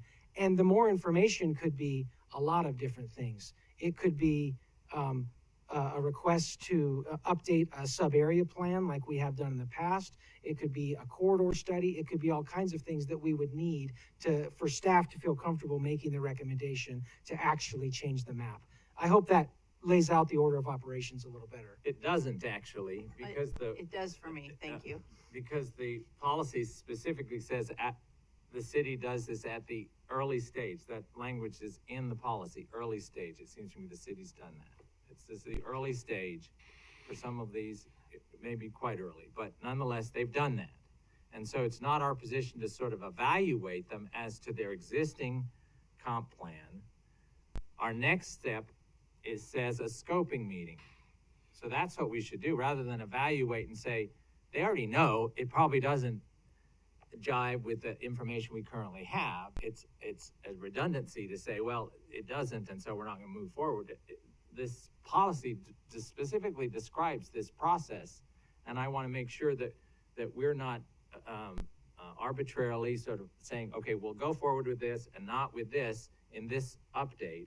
I think we should go forward with the scoping meeting on all of their requests, and especially in Southwest, which is where most of them are, put them all together, because they're all in Southwest and they're all connected to each other, and we move forward with them and we talk with them to develop that. I think that was that's the impression I certainly get from our policy, and that was the request that was made at our joint meeting, that we work closely together in responding to this. So I think it just felt really premature to read through these and think we've already made an evaluation, and our own policy says we don't need to make an evaluation now because we haven't sat down to have a scoping meeting with them. So I think when you get the letter, right, you go through, you evaluate, and this is where it stands. And then the process is that then from that, you're gonna have these future conversations, correct? And move forward. And this, we're not approving a plan right now. You're giving us an update. We've received these requests. This is the initial. So it's not saying we're not moving forward. We're not gonna have those discussions going forward, correct? So that's part of our process, indicating whether or not at this initial stage where they stand, but we are gonna have those conversations. Yeah, Madam With President, respect to all of them, why they were separate, that's why separate them out if they were all submitted together? Well, I Yeah, think they had different, right? Some were meeting the initial, qualifications and some were not, but the conversation is going to This doesn't talk about initial qualifications. This talks about you submit a letter and then you go into a scoping meeting on all the requests related to what the And city this asks. tells them kind of where they stand. Okay, this is, you're coming in, this is the initial, identification for their request, and then you're gonna go from there and have the appropriate conversations. I think it's just more of like an identifier as to where their request stands. I don't see that That's they're not what I'm not going to. hearing, President May, All right. Commissioner Hansen, President May. the reason that we broke out the tables for the commission, for this meeting alone, doesn't mean that we're breaking it out when we go in front of them. Right. This letter is not even though it seems like the initial letter that they submitted, we opened up the stakeholder cities and county outreach effort back in August 2021 when they first submitted the comment. This is and back then, certainly, it's a more formal process with this letter, certainly. We already had several meetings, at least one follow-up meeting with the city, which you would consider scope, where we discussed many of many of these comments. There are additional comments that weren't discussed during that meeting because they didn't have it back then. And now that we are going to the next stage of the process, we're gonna have another meeting with them, talk a little bit more in depth about the letter specifically, certainly, and talk a little bit about where do we feel that we need further information, where wouldn't it align with the current policy that we have, where it wouldn't align. And that's what we try to express to the table, where the point from looking at this comment at this point, at this moment of time, that's what it would direct them to, that it doesn't meet policy. But after those meetings, certainly through this update, we might not implement it, but that doesn't mean that like Justin mentioned, future updates, as we continue this conversation, those things happen. And certainly, the reason we want the cities and the cities to work through their comprehensive plans because more review happens during that time. They look at a more holistic, the entire network. They look at their land use, they look at some of the road network, and they work with us through that process too. So certainly this is the initial step for overall through a future conversation, future updates that might happen if they decide to move forward through their different processes too. So I would say certainly we break down for the benefit of the commissioners and staff to keep records of where at this moment of time wouldn't need policy, and where we would certainly, based on previous effort, have met policy already, and we could move forward with it through this update. So, Does that help answer? Madam President, and because the policy cited is the policy with respect to the process, it's not that their request is somehow in violation of some other policy. The policy cited is the process, and that they have complied with the process, and it's only step 1 of 4 steps in that process. I don't think we should go back to the city and tell them they don't comply with this policy that we've cited. I think what we do is we work with the city and say, you get to decide what the land uses are in your area. And if some land use exists right now, and you'd like to see in the long run that change, and that change is reflected by the way in which your street map with collectors and arterials is going to be described in the master street map. It may not change in 10 years or 50 years, but it projects out what the city wants to happen on those. We accept that because they're going through this comprehensive process of rezoning, which is the first stage of then helping transform as the next generation of development happens in older neighborhoods and even in new neighborhoods, and the connectivity that they want to see happen. There's a great example I'd like to point out, and that's because I'm aware of it when I was here early on. Mitchell was identified as a collector street. The school district wanted to put their school right next to it. And Boise, I'm not sure what happened, but Boise's objection to taking that off as a collector said, we went ahead and did it anyway. And so it's not a collector anymore. It was, now it's not. They're asking that it be put back on as a future collector, but that's gonna take redevelopment. So in the future, if those houses get changed, if some kind of, the school district sells that property, anything can happen. If that gets redeveloped, everybody knows Boise wants to have that collector street returned onto the master street map. It doesn't mean it's ever going to be built in our lifetimes, but at least it's on that map. And it seems to me that does comply with policy. We can put it back on the map where it was, even though we referenced that we've taken it off. But it's going to take some development in the future, or Boise's going to have to do something different. But in the meantime, it reflects the land uses that it wants to have in those neighborhoods. And so that's the point I want to make.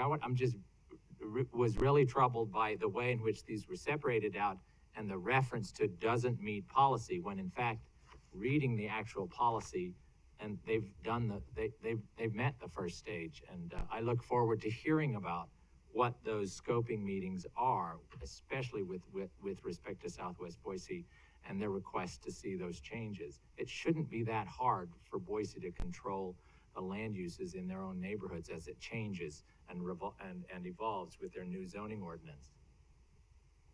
Mr. Lucas. Just a few points of clarification, and thank you, commissioners, for this good input.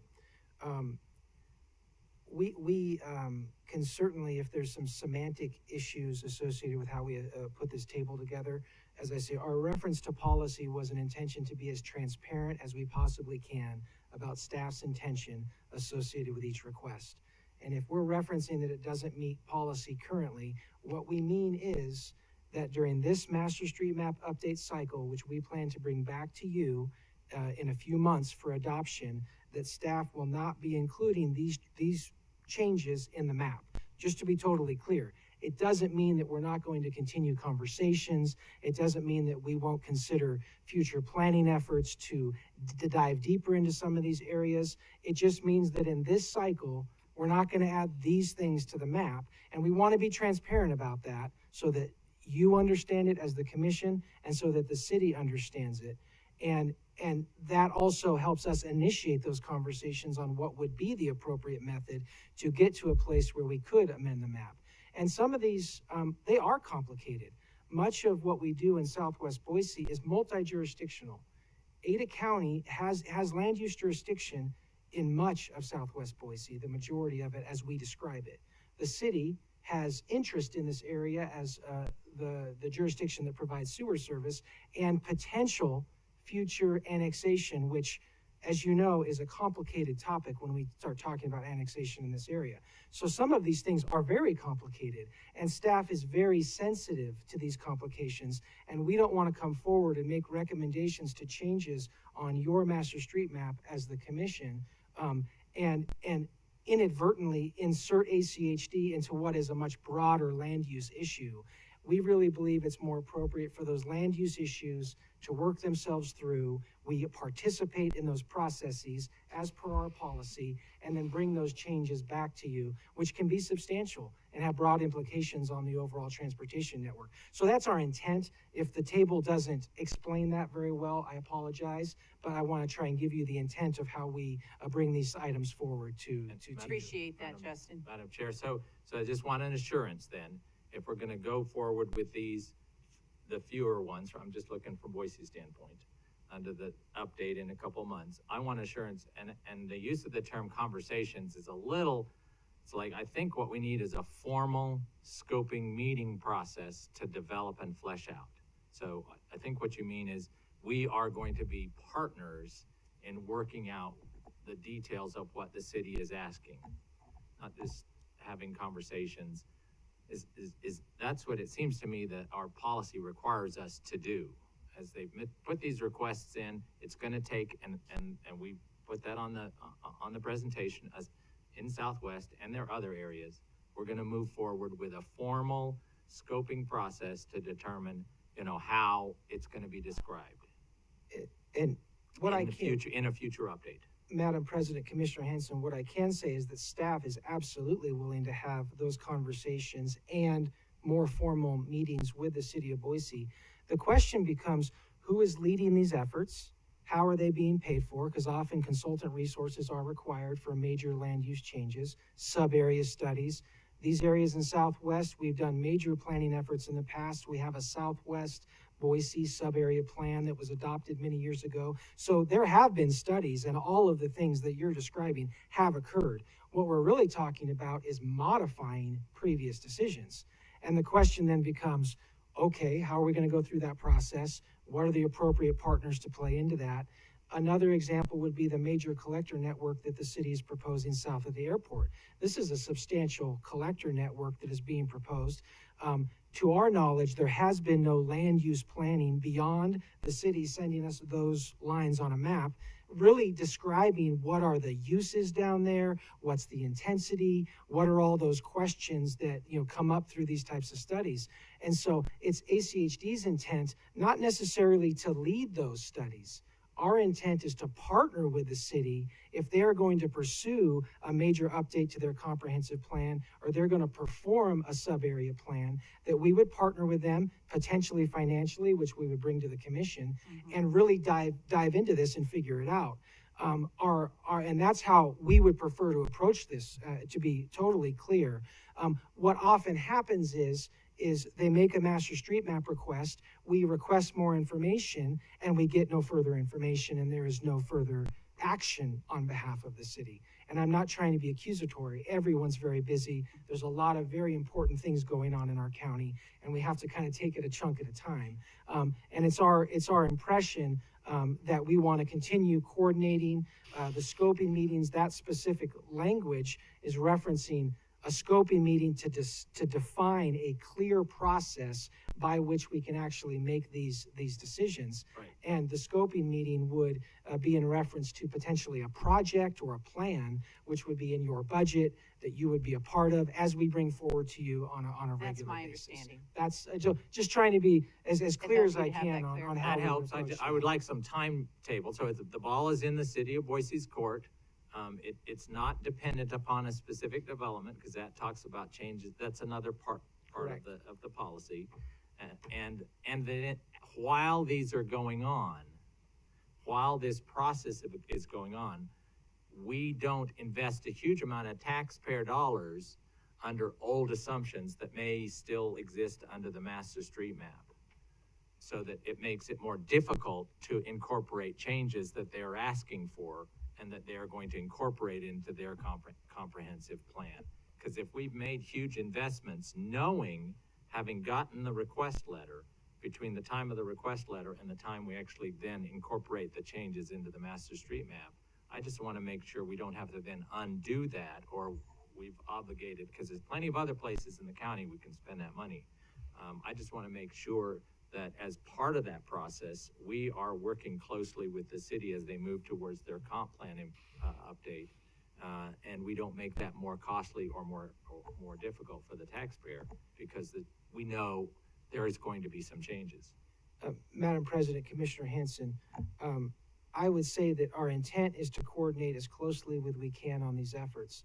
That being said, there are times when staff may bring forward to the commission decisions associated with transportation projects where there may be some future disagreement or some issue that exists between the city's vision and the ACHD Commission's intent on a project. So that happens, and we're going to bring those forward to you. We don't necessarily stop the business of the highway district because there's an outstanding master street map issue associated with the city. I just want to make that clear. Right. And I'm not asking you to stop the business of the highway district. I'm saying, you know, that there is a specific area that the city has a concern over, and that if we moved forward under old assumptions, that it might be in conflict, that we don't move forward, we really work very closely with them.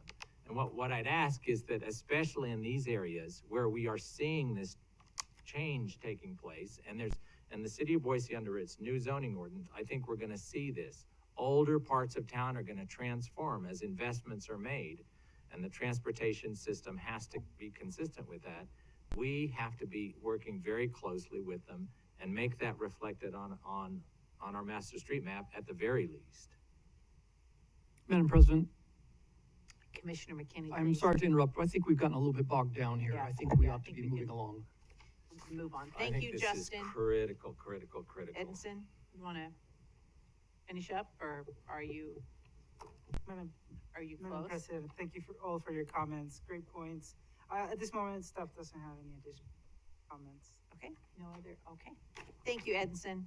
It's a laborious task, and you've done a good job, so we look forward to further updates. Thank you.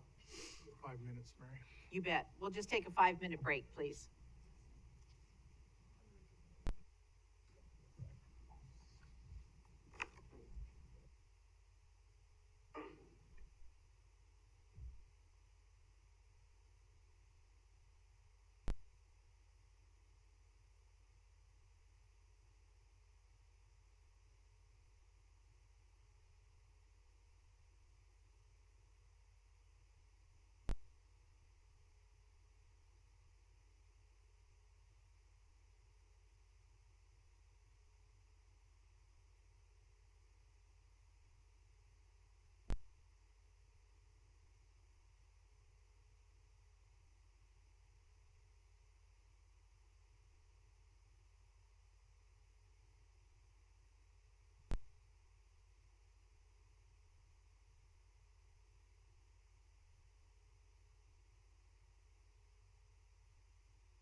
Pineapple, yes.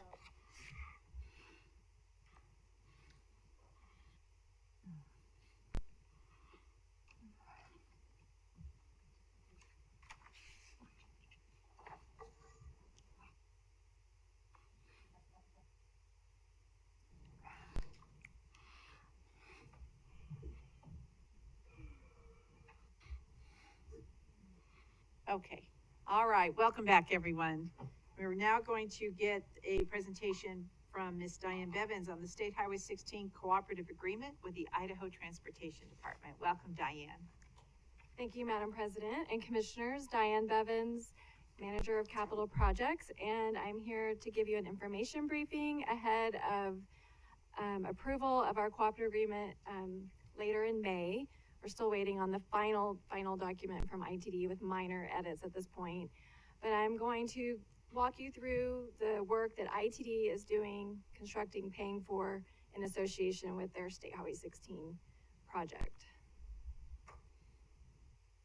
There we go. So the red dashed line is the approximate location of State Highway 16. I do have a better map, Commissioner Hansen, if we need to bring that up in a minute. Just showing that this is about 5 miles, this phase that the Idaho legislature authorized funds to begin construction this year. So 5 miles between I-84 and US 2026. This phase of construction, they will do an initial interchange at I-84, overpasses at Cherry and McMillan, and at-grade intersections at Franklin and Ustick. And in a future phase, there will be interchanges at Franklin and Ustick.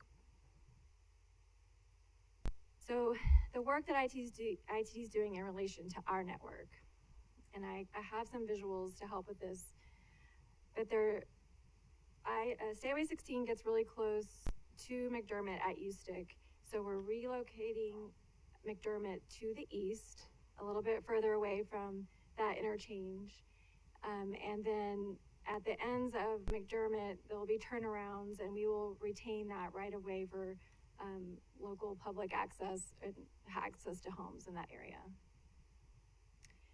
So this one's a little hard to explain, at least for me, but so further north on McDermott, north of Ustick, State Highway 16 comes close to McDermott, where they are the adjacent property owner. So we lost the opportunity, or we would have lost the opportunity to get improvements made to McDermott through development. So ITD agreed to, as if they were the adjacent developer, to build out the west half of McDermott Road for their half of the 3-lane section and curb gutter and sidewalk. And we also negotiated with them to build a pedestrian bridge over 5 Mile Creek. And we asked them to replace a deteriorating culvert, which we're paying for while they're there in the area. And we are building the 10-foot multi-use pathway on the ACHD right-of-way portion of Ustick. So Commissioner Hansen, you had brought up a question last week. So this is our master street map of the collectors in the area of State Highway 16. And there are no collectors approved in the adopted master street map that bisect State Highway 16. So that was considered through our discussions with ITD, and we did base decisions on the approved master street map. So this is a little bit of a visual right at Ustick and McDermott area. I don't have the mouse to try to.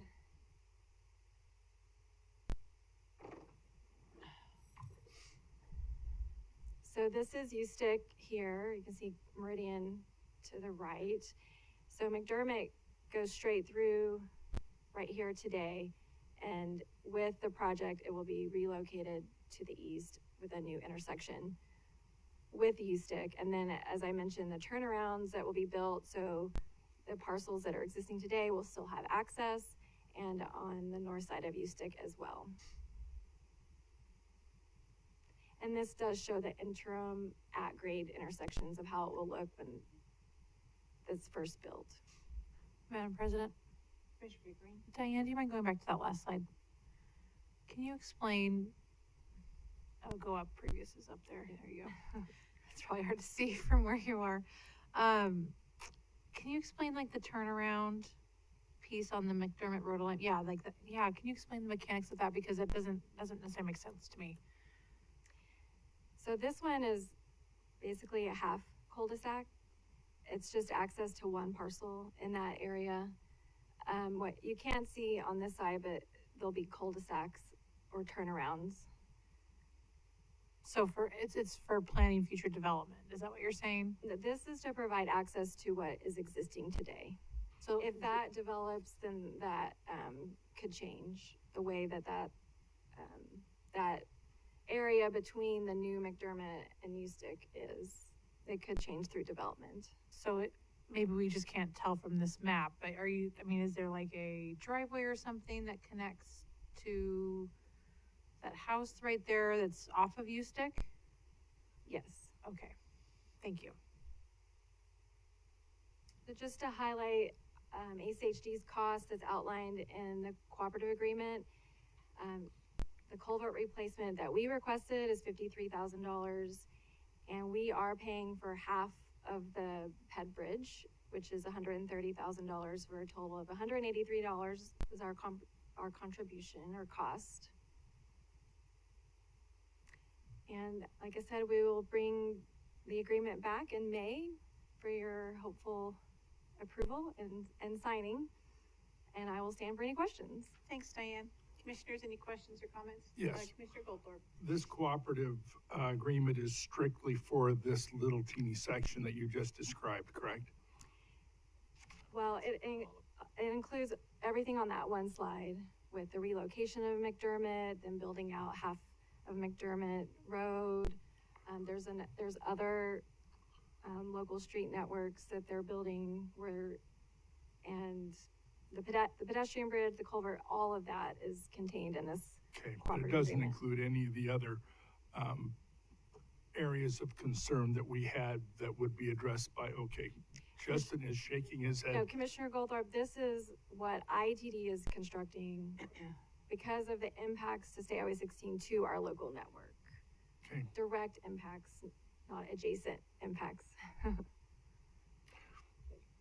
Yeah, I was looking at that picture and I could have swore there's a high school in there somewhere now. Any other questions? Yeah, No. Thanks. So Diane, can you explain the timeline for these projects and can you just explain that? Commissioner Pickering, we have requested that from ITD. We don't have a full timeline back from them yet. They are working on their bid package as we speak to get this project out to bid. It will be a multi-year construction. That what much we do know, but we haven't heard back from them on the phasing and exactly how many years it'll take. Okay, thank you. And then in the agreement, does it line out, and do we need to do this on the back end to make sure that the funding that we're putting in for these,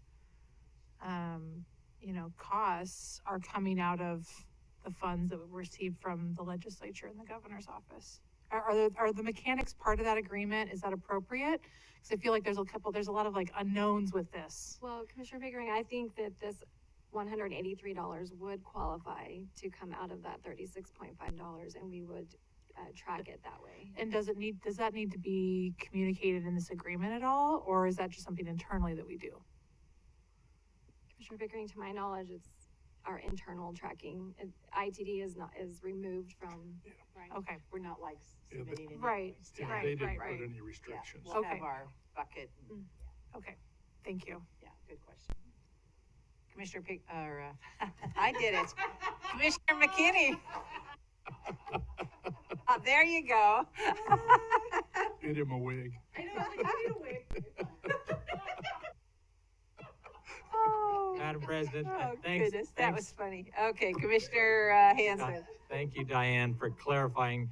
Yeah, I had a suspicion that this is, because you know, we just had that conversation about Emerald, you know, that when you build, basically an interstate through an area, and this one hasn't been developed, this area, but if we didn't, act earlier in order to preserve connectivity over the top, that we'll lose out, and the congestion is just gonna be phenomenal because there isn't that common connectivity all along that area. We don't have overpasses or underpasses, and the feds are not likely to pay for it. But I really, really appreciate you basically pointing that out. So we're all well aware, Meridian is well aware of how to anticipate the development patterns when we've cut off the opportunity for connectivity in an area that's growing so fast. It's Commissioner Hanson, can I point out Fortunate. one additional item that I left out? We do have the connectivity at each arterial. at the arterials, At the arterial, yeah, and but not one the- additional ped and bike connection is the 5 Mile Creek pathway that the Meridian has in their plans. And ITD has accommodated that under State Highway 16. underneath the Yes. okay, well, there's just like a teeny little right, yeah, but It helps. it helps, you know, we even the mid-mile collectors are the bare minimum for connectivity when streets like Chinden are closed off for construction and people want an option to go another direction, and we don't give them to them, so. And this will be so nice that they don't have to depend on Eagle Road and really help move things out with, we're having that high growth out in the western end of the valley. Yes, Yeah, President people will May. be glad to have that All this- completed. And another distinction is this is fully access controlled. This is like I-84. It is Right, an which interstate, is what Eagle should you have know, been. right? Not with all the access management and safety Yeah. issues. Yeah, that's it. Yep. Yeah, access controlled with lots of connectivity over and under would have been ideal, but we've given up on, I guess, the latter. So Meridian's gonna have to live with it. Oh, can I make one more No, statement? no. I just want to acknowledge Dale Caparis, Sean Martin, and Christy Little, who have been working with me for the better part of almost 3 years now on all of these design elements and this agreement and everything that's gone into it. So it's not just me. So we will applaud them too. You've all done a fantastic job and we appreciate it. Thank you, Diane. Any other questions or comments? Just, could you send me a copy of those pictures, those slides? Mhm. Thanks. Very good. That's it? Okay, thank you. Thank you. That wraps it up. Thank you very much.